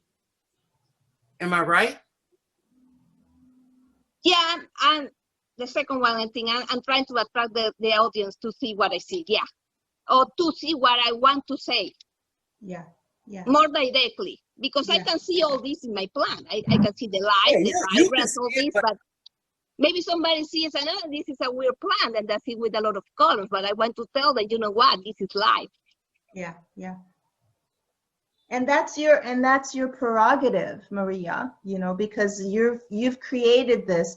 but you've created not only the piece, but you're also creating the, I guess, the navigation of the person's thinking. The invitation. Right? Yeah. So and you've created the lettering in a way that is in keeping with the other dark lines in the piece, which is that swoop line, right? It's the same color, if you will. It's the same, it's the same width. So it's not like you typed life with block letters and they're thick, you know, it's very much in harmony with the rest of the piece. So in keeping with what David was saying, I agree with him. Sometimes when you have text in a painting, it just really depends, and it usually does take away because now you're looking at the words instead of the rest of the piece. But because you've made the lettering so harmonious with everything, I see it as an augmentation of what you're trying to achieve, right? So, and it's part of the plan too. Yeah. So it's inside the plan actually. Yeah. Very nice. And it's also, you have on the opposite side, you have your signature on the other side, the same writings and the year, which is great, of creation. Beautiful. Does anybody else have any insights or to share any comments? I'll have one insight and I'm going to go to bed, or Okay. I'm gonna have a pork chop sandwich. Okay. There was a very important thing that Carolyn said. You have two points of content on your painting. The most important part is what the painting says. Okay? No, hold on. You can shoot me in the foot in a minute. If for me, I felt for 25 years, I'm 71 years old, okay? So I'll give you some history. Is that if you just sign the back of the painting and write what you feel on the painting, that will enhance the cost and the recognition of the painting. Picasso taught me that in 1973. You don't have to put all your text on the painting because you become too commercial. But, you know, who am I? I'm just gonna get off the phone. I'm gonna have something to eat, but I love your work. I love that ocean view in the back of the leaves. Again, refrain from putting too much text on your painting. You draw your audience way out of line. So you are putting attention on the signature. This is the thing that you like. So you're competing with the painting. Okay, I'm going to think about it. No. Put your theme. You could write a story on the back of your painting, original, and they can't buy it for less than the original because it's done. They can't cut that painting off the stretcher.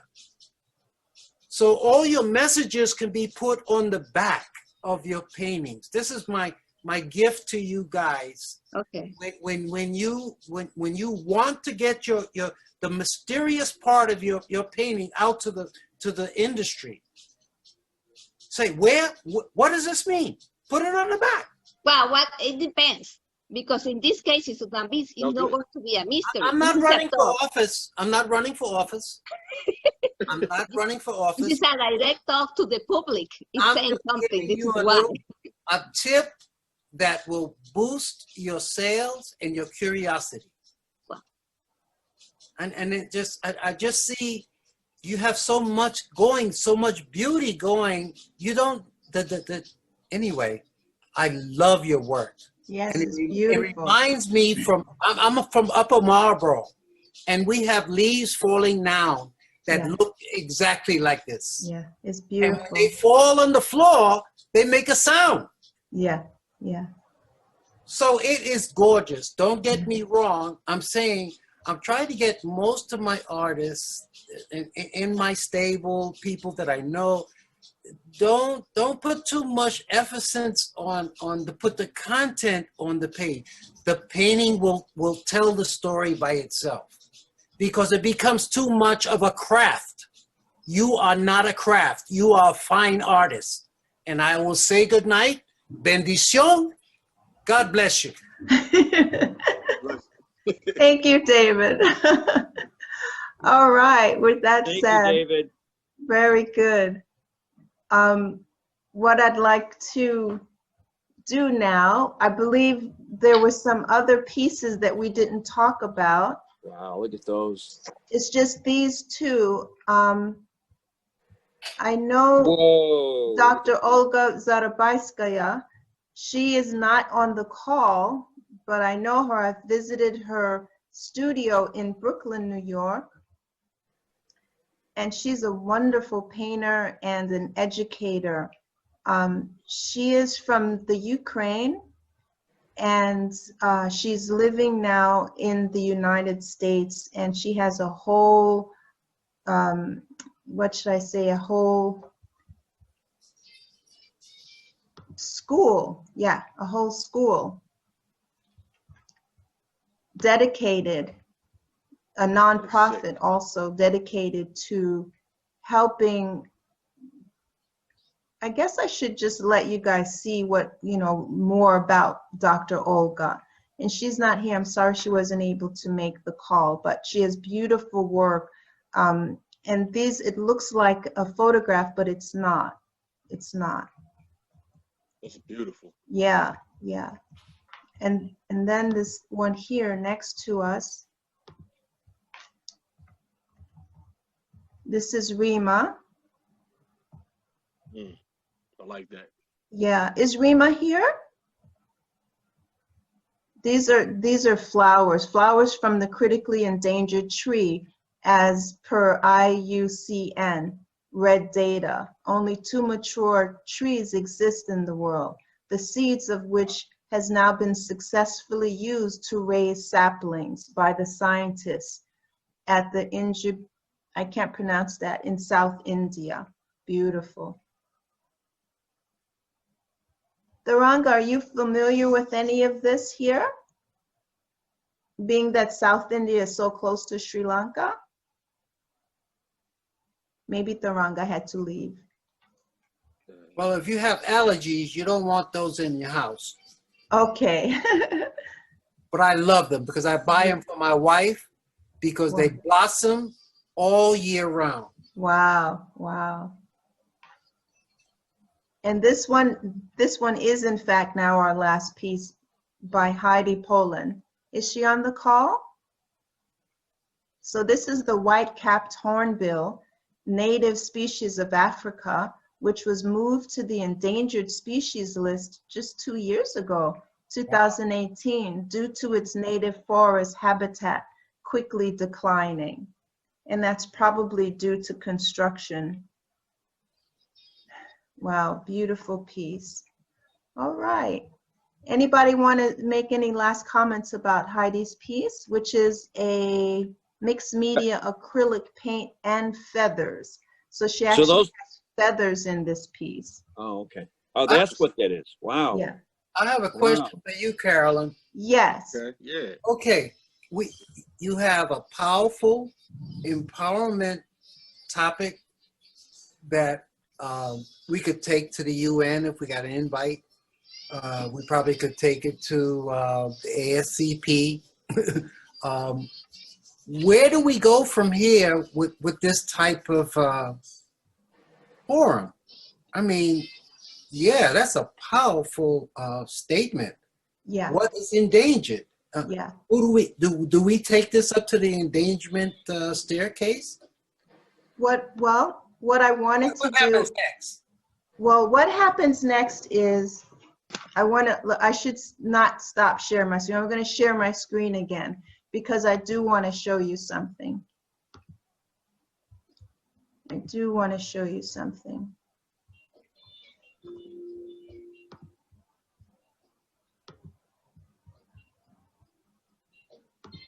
Heidi's piece is amazing, by the way. Yeah. It's a portrait. It's yeah. a portrait. So this is just the totality of our show. And this was our last day. So you guys can always come here. I'm never going to take this down. Okay, so, so the pages, these links, these are links to each one of your pages that we created. This is the collection with all of the artwork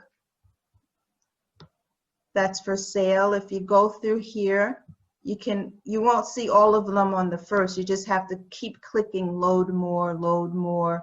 Or to find your piece, you could just search for it here and just type in a name, right? And you'll see. And each of these pages now will go to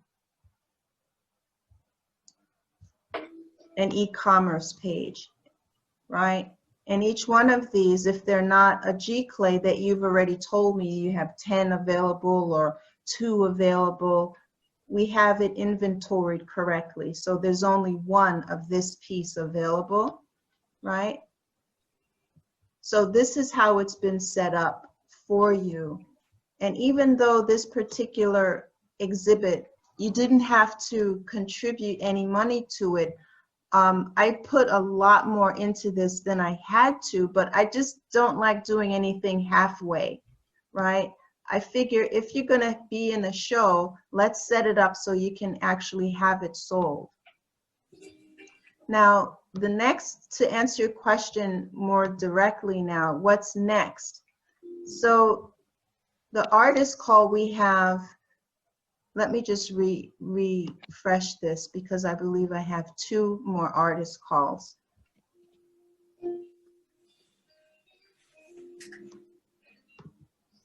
Can everybody see?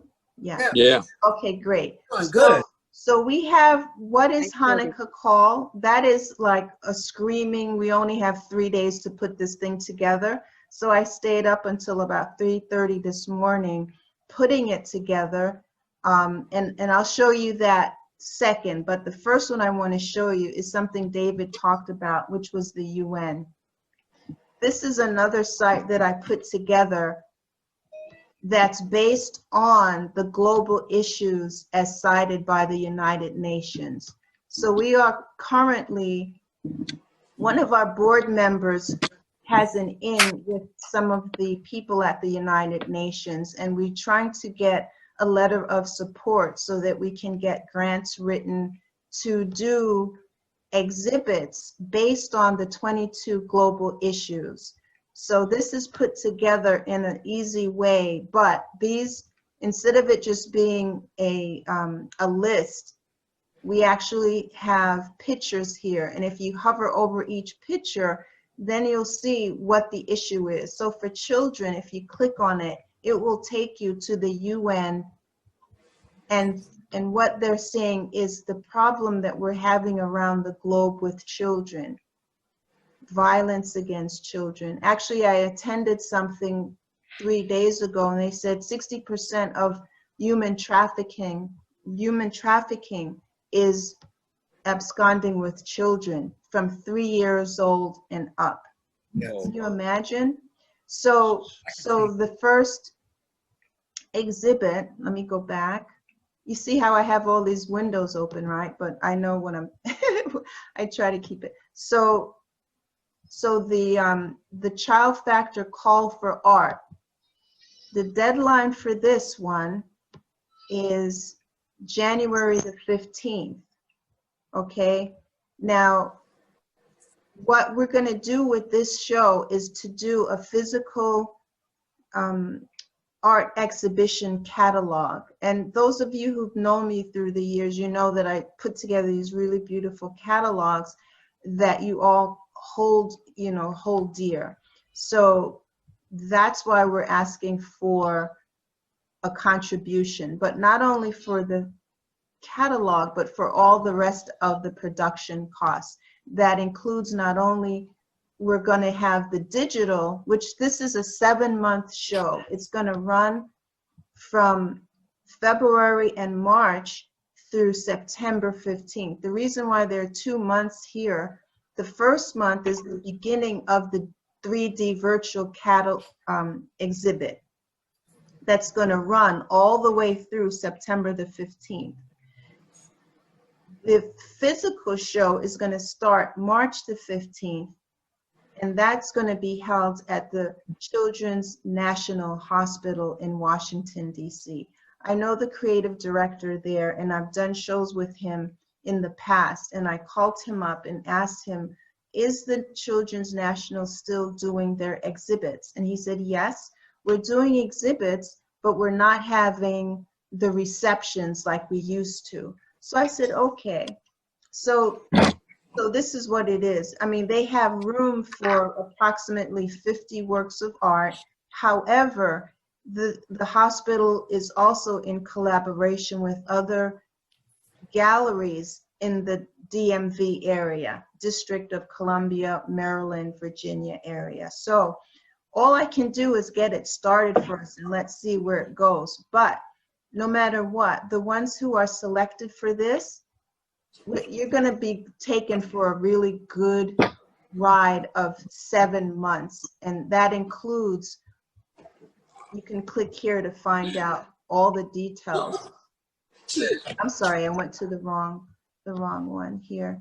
I'm looking at, oh, I had to just pull it down. So these are the assets that you get. I call them received benefits. The catalog, the web page, the e-commerce page, the digital certificate of participation. You get your own video, and you'll be a part of a 3-minute video. We'll have gallery talks just like this one, and we'll have the social media marketing. That's what me and my team do. And also, this will be open to children because this whole thing is about the children. But their parents have to consent. So it's all set up. So all you have to do is go back to our website, any page on our website, and go to the artist calls, and you'll see it, the child factor. Dr. Sandra. Hey, Patty.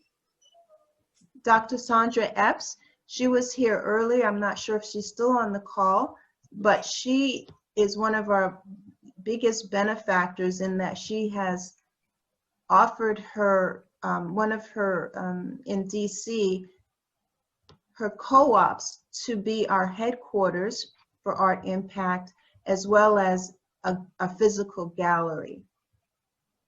So this address, 6445 Luzon Avenue, that is her address that she's allowing us to use because it's one of 2, actually one of 3 properties that she owns. So Art Impact is able to have shows. Because of COVID right now, we can't necessarily have a physical show, but we do plan on having a physical show there in the future. But in the meantime, being that she is an educator, she's asking me to put together something for Hanukkah. Now, she first asked me if I knew of 1 or 2 artists who are Jewish that they can share their art and talk about what the meaning of Hanukkah is. So this is a part of our mission, is to join the cultures, right? And one of the sayings that, one of the quotes that I found online yesterday was a beautiful one by Bell Hooks, who recently passed. She says, I want there to be a place in the world where people can engage in one another's differences in a way that is redemptive, full of hope and possibility. So I love that quote because it is in keeping with our policy at Art Impact International, is to join us together. Like in the United Nations, we can be seen as the United Nations of artists, and the work that we do affects and speaks to the entire globe. So that's a long-winded answer to your question, David. Well, you know, Excuse me. I don't. Carolyn, can yes. I interrupt for a moment? Yes. This is Sandra.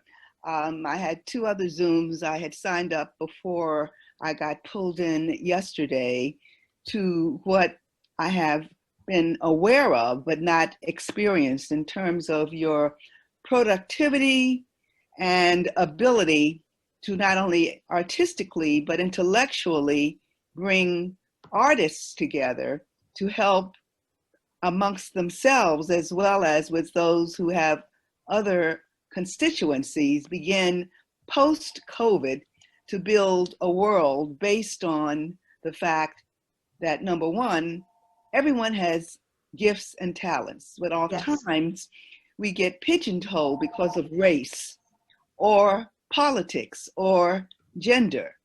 And your vision for Art Impact International has allowed me to, with the work I've been doing in New York since leaving DC and coming to Columbia, and then I was at Howard undergraduate, and then Columbia and the University of Texas, Austin. And in Austin is when I discovered museum aesthetic and multicultural education. So coming back to Harlem and having been at International House, and as you said, moving back and forth between New York and Washington, what I find is that the educativeness component of one's existence and communication is key. So the concept of Studio Gallery 208 in Washington is by invitation only to start a base of excellent communicators who know how to listen and interact. So I'm sorry, David, you can just step aside for a minute because I waited to the end to comment on how enjoyable and diverse the communication has been. And because, David, you have many agendas, what I'm learning, because I'm retired, is that the longer you live, the more you realize if you don't stay active with kindred spirits, you will die sooner. So I am probably one of the older people on this call, but I did want Carolyn to do what she's good at, her patience, her positivity, her ability to empathize and project what we as artists sometimes aren't good at, and that's selling the work. Because everyone wants to show their work, but what I have found over time, based on the grant writing and the funding that I get, is that children need, along with their parents, to start at an early age understanding the value and opportunity that the arts, all the arts, offer. So this is only a brief, as Carolyn said, and long-winded, only because there's been such a long discussion. It's been a long session here, but yeah, almost 4 hours. Can you guys imagine? We've been yeah, well, that's because you allow, and that's because I'm early childhood. I focus on young children, but sometimes adults can act in ways that I am appreciative of. They have lots of information, and we had a chance to listen to the artists who were on. So thank you again, because this is the first of many projects that I wanted to initiate with you, seeing your skills at knowing how to assemble both technically as well as personally and spiritually a group of people who will, quote, learn from each other because you know them. And once you put out the call, it's not number, it's the quality of the work where we begin to develop, as I've said, a constituency that speaks internationally as well as nationally, especially with the upcoming presidency of our Kamala, AKA and Howard, and also with Joe Biden and the Obamas. The future is hopeful, but we have to take it back immediately because we know the dynamics of both the pandemic and the racism. Yeah. So thank you so much, Dr. Epps. Sandy, I call you. Dr. Epps, where are you from? I'm originally from Washington, but I've been living in New York since '63. Yeah. I'm from Delancey Street. Well, I thought you were New Yorker. I didn't want to say it because there is a quality to your interaction that is definitely New York. Oh, baby, you know that, and that's why you spoke. Wait a minute. In the interest, that's why you spoke like you did. Well, that's why I can say to you what I'm saying. Shh, for a minute. Let us wind down. I will. Yes, ma'am. All right. Yes, ma'am. And I see a Roman beard in the back. Yes. Yes. Yeah, okay. Well, I know a little bit where I'm going. Yeah. And what I'm saying that you have been very poignant in your direction for this organization. I don't know what I'm doing. This has been the best Zoom that I've ever had. I do Zoom on my church every Sunday, and this tops my sermon. All right, so listen to what we all agree on. We all Zoom, but I am very selective about how much time I spend. There you go. I'm with you, baby. Hey, I'm not spending my time, wasting my time with you. You got to bring something to the table. And I hope that Carolyn, you know, with her overactive, what they call overachiever. Remember that statement some years ago? She's doing an incredible job. She is. That's the point. That's right. And with 135 pounds, she's a dynamite. And I lost weight, now 123. Oh, you 123? Oh, I gave you a couple of pounds. You did. But Okay. that's okay. That's all right. Okay. Just but like I said, you guys inspire me to keep going. Listen, what I want to do, because I can't get on a train that I can't keep driving. And I'm saying that to Miss Sandra, because I hear what she's saying. I hear what she's saying, and you have to put a focus. And if anybody of this particular, what do you call it, Zoom? I don't call it Doom. I call it Zoom. We're moving forward. Yeah. And you put that woman in charge, it's going to be hard to tell a captain. It really is. And I will stand by you based on this Zoom. You can put it, you can bet your YouTube that I will not be on another Zoom if I can't be involved in this progression of this movement.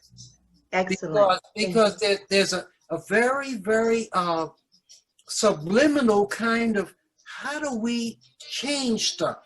And I think with people like Sandra and her dialect, oh baby, we gonna go some places.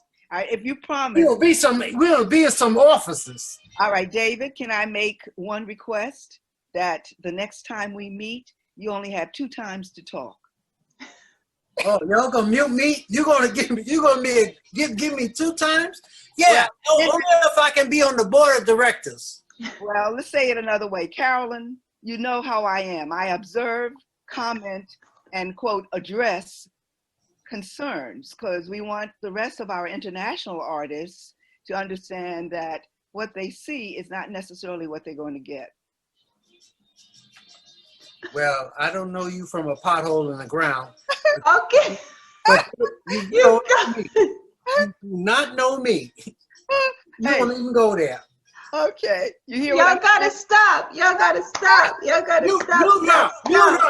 Y'all gotta stop. That's the beauty of it. It's a sense of humor. Y'all gotta stop. I love it. That's all I'm about. Okay. What I want to say in closing, because we have been on here. Let's see, how long has our recording been? Almost 3 hours. Yeah, we're 6 minutes away from 4 hours. Yes. 4 hours. Wow. Yes. Yes. I don't make love that long. Yeah. Now we are hungry. Anyway. Thank you. I wanted all the artists who were present to have their work talked about. And I'm so happy that Maria was able to talk about her work at least. Yes, I was going to be missed. Thank you so much, Maria. You two have been extremely patient. And I will practice my assertive skills with making sure you that didn't leave anybody out. I didn't want to leave anyone out, because for me, you're like my babies. You're like my children. You know, your artwork is like a part of me. Even though I didn't create it, I feel responsible to make sure that it's shown, talked about, promoted, marketed, enjoyed, and that it is a part of what we're going to use to impact the world positively. To me, it's as clear as day. It's not a confusing mission. It's very clear. You can't have great art without great artists. You can't have great artists without support, nurturing, reasons to show, somebody to keep you sort of accountable, like you have deadlines, right? All these little things. You have somebody in your corner, and I hope you know that I'm in your corner. So I will try my best to get enough sleep, to get enough to eat, to keep myself safe, right? I use my masks. I you know, things, crazy stuff may happen to me, but there's no way that, as they say, the devil is not going to get the last word with me. No. Because I know I have the love of all of you surrounding me and keeping me safe. And I believe that with all my heart. So the next stage is something that David is very akin to, and that's sales. So we want funding to start coming in, money to start coming in, but we're not losing our sights, which is that what we're doing is making a difference in the world, right? And I have enough tech savvy to do it with us, right? Dr. Epps asked me to, let's put together this show, boom, done, right? So you guys only have, like, I think the 9th of this month. If you have anything to do with Hanukkah, if you're Jewish or if you're not Jewish, but you have a lot of background in Judaism, anything that you can enlighten us with a piece, please send it in, okay? So you're used to how our submission forms work. It's the same thing. It's on our website, and it's on the artist calls What is Hanukkah? And we're gonna do this also for Kwanzaa. Okay, but let's get started. Her son, Dr. Epps, she's going to be the host, and I will also be the host. She's going to help curate the show, and we're going to have a Zoom meeting like this to have a talk cross-culturally about Hanukkah, about what does that mean exactly. The more we all understand each other's cultures, the more we will be able to really help to protect each other and understand each other, right? So with that said, do any of you have any last comments before we say good evening? I'm getting off because I haven't eaten dinner yet. And Carolyn, you have been a remarkable beacon of our diversity and our need to push art into the faces of America. Yeah. Now, I can come up with a lot of acronyms or logos because that's what I did for 20 years. But this has been the most empowerment Zoom that I have ever had. I am not your sit in the back room kind of guy. I think Sandra can say that. Right, Sandra? Amen, amen, hallelujah. Okay, and she gonna be my ombudsman. Okay. She needs to shut up. All right, thank you. You're giving me that permission. Guess what? I'll take you internationally now. Oh, baby! Yeah. Go ahead, girl. Yeah. Sandy knows. She knows a lot of people. She's an avid collector. She knows other collectors. She knows other art gallerists. She knows art dealers. So thank you for being a part of our team. Format. I am just overwhelmed. And Maria, you go, baby. And you, Nicholas. Oh, you keep on shucking on. Don't stop. No, I'm not going.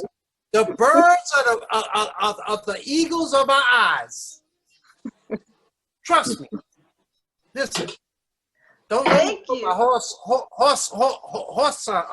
recommendation out there. Who was it? Aman? He had the horseman in the back. He don't know. I'm an avid horseman. So, David, I have a question for you. Oh no, please don't. It's a fun question. What kind of sandwich are you gonna eat? Pork chop. A pork. See, Sandra, cold pork chop. Sandra in my business. I'm getting ready to get some pork chop now.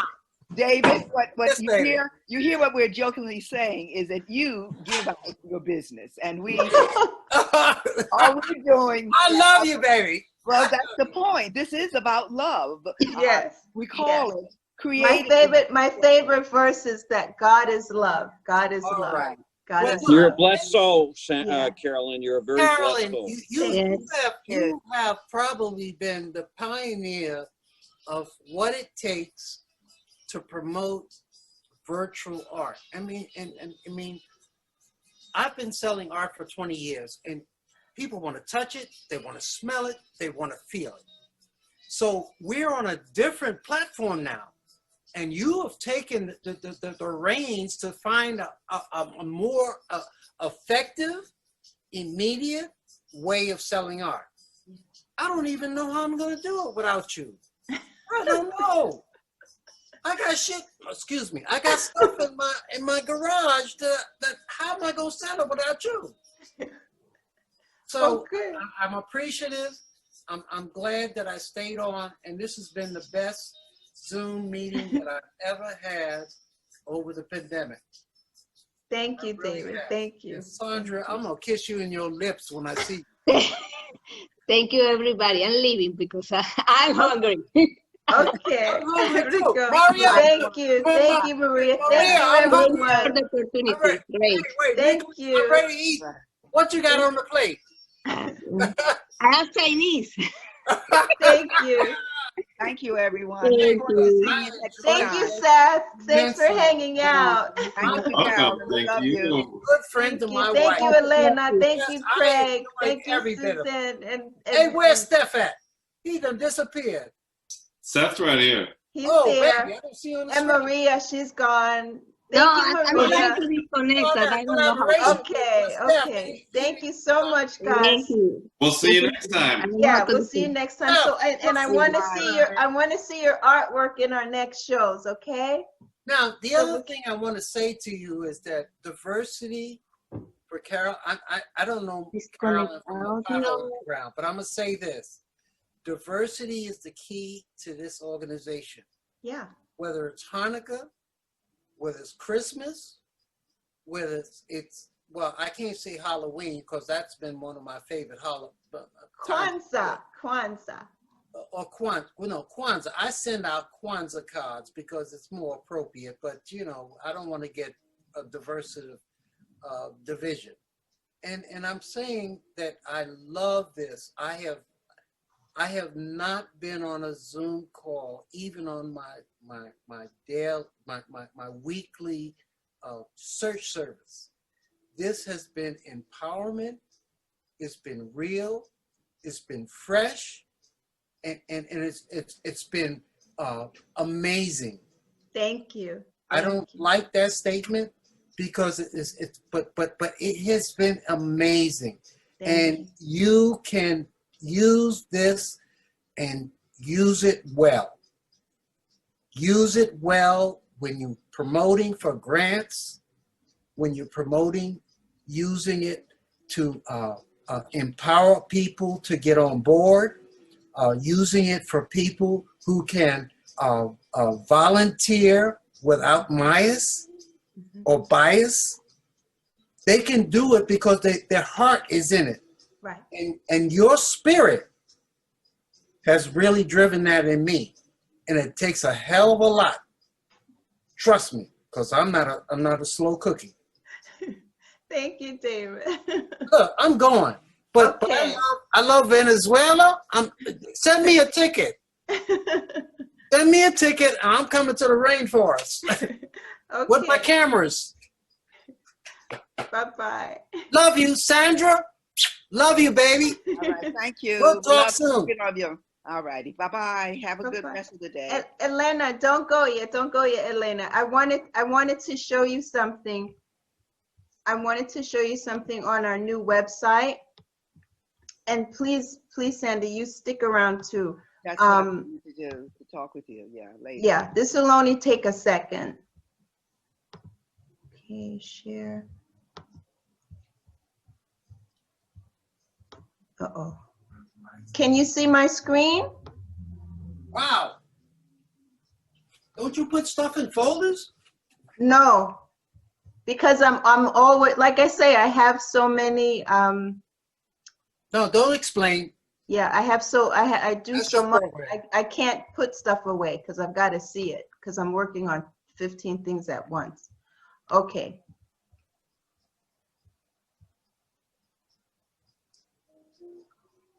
Let me ask you while you're searching, Carolyn, when you come up with these themes, are we trying to facilitate an image to match the topic?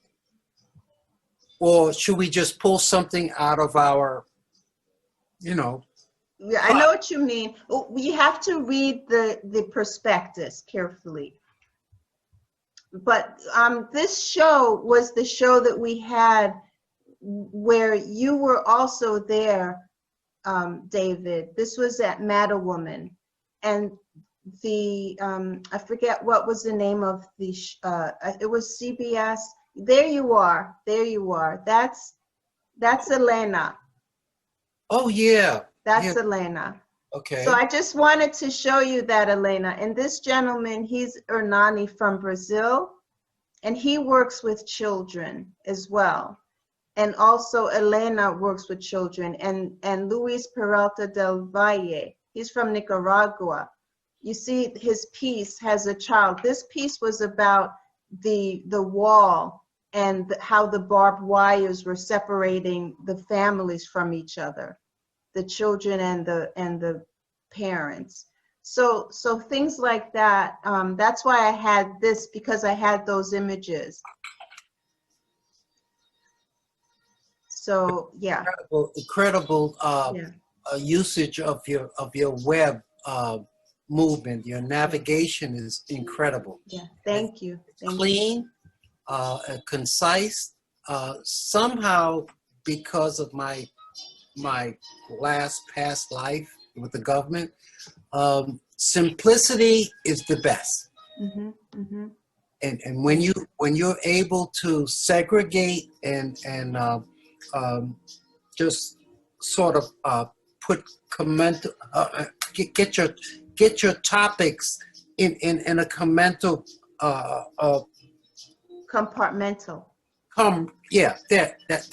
That's what I wanted to say. So that it doesn't, so that you don't have people saying, "Oh, I got to the wrong Zoom." That has to be addressed, because it makes it important so that you can get people on your site immediately. Yes. And all right, but here's the answer, and I'm gonna be brief about that. Carolyn, can you hear me? Yeah, but you're very soft. Let me turn it up, baby. All right, so two things. Schroeder Sherry came on. Did you see him? And then he left. Yeah. Yes. So what we have to be cognizant of, which is why I like the way that David is understanding my focus, is to keep people focused and interested. We can't spread it out too long, because people's time and interest is different. Right. There you go, Sandra. Right. Beg your pardon? I understand that, but there's for this particular gallery talk, like I mentioned before, it's really the fact that we're recording it, that the artists can now take their part. It's really for them. But I agree. That particular one. So for this gallery talk, it's for them. So my first focus is always on how can I help the artist. Now that person, we can hopefully get back with them and talk with them about whatever they may be interested in. But as far as making content for the artist, right? So like David can take a few of the clips of him talking and just run with it. He doesn't have to pay for that. We've done it here, and all he has to do is have somebody help him to edit that part of the video, even though it is 4 hours. I'm not going to do all of that work. I could in the future, but not now. But I do respect what you're saying. Usually these are like 1 hour long. Okay, and that's all I was trying to do. And that's what Sandra's saying, is that the content has to be conducive to how much interest your audience is going to have on that. And I think you've done a good job. Thank you. Because we had 164 works of art in 3 days.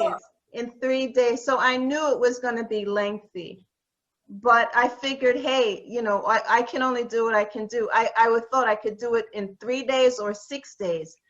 I know I couldn't do it in 6 days. Listen, Carolyn, Yeah. what you have done is monumental. Thank It's enough AI for you to go back.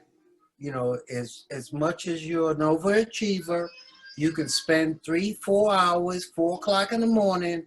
You love it. And I love you for it because I couldn't do it. I can only give you a certain component of me. Right. And that's it. Right. You are a multi-purpose marketing CEO, and you can take this further. Yeah. And I feel strong about it. And if you need my help, you got it, baby. All right. Thank you. Thank you. That's all I got to say. I am fed by this Zoom meeting. Good. I have not been fed by a Zoom meeting. I have not. And I found people from different parts of the world. I found Miss Nicholas. I found some other people who see the same lights that I do, who were able to share some opportunities and options to move your art forward. I'm still trying to be famous. That's what I do. That's what I do. I'm still trying to be famous. Yeah. And when I get there, I'll let you know. All right. All right. Love you all. Hey, love you too. Back in the travel seat. I gotta meet you because you're a piece of work. Takes one to know one, darling. Oh, shucks now. Okay, I got my SeaWorld. If you ever see me take a sip, it's from my SeaWorld cup. Okay? Oh, I ain't heard none. No, I'm trying to do one thing at a time, and that is get off of this call and talk to Carolyn. Yeah. Okay. Okay. Yeah. So look, if I can help you, I'm semi-retired. I'm 2 years into it, and I'm loving it. Good. I told Carolyn if she needed my expertise, just give me a call. All right. And I'll stand in line. Thank you. Thank you. All right, and I want y'all to know that because last time I volunteered was Vietnam, and it's a long time away. Okay. So if you need me, you call me because I'm not gonna volunteer for nothing else. Okay. Thank you. All right, baby. See you soon. Okay. Hey, Sandra, I love you, baby. Thank you. Love you Take more. care. Love you more. Bye-bye. Thank you all. Oh, thank you, Elena. Thank you for hanging out. I love you. Thank you so much. All of you. Yes. Yes. This is the beginning of a future that we can all depend on. Yes. Yes. Honest, open conversation. Yes. Thank you, Elena. Thank you for hanging out. Okay. Bye-bye. Bye-bye.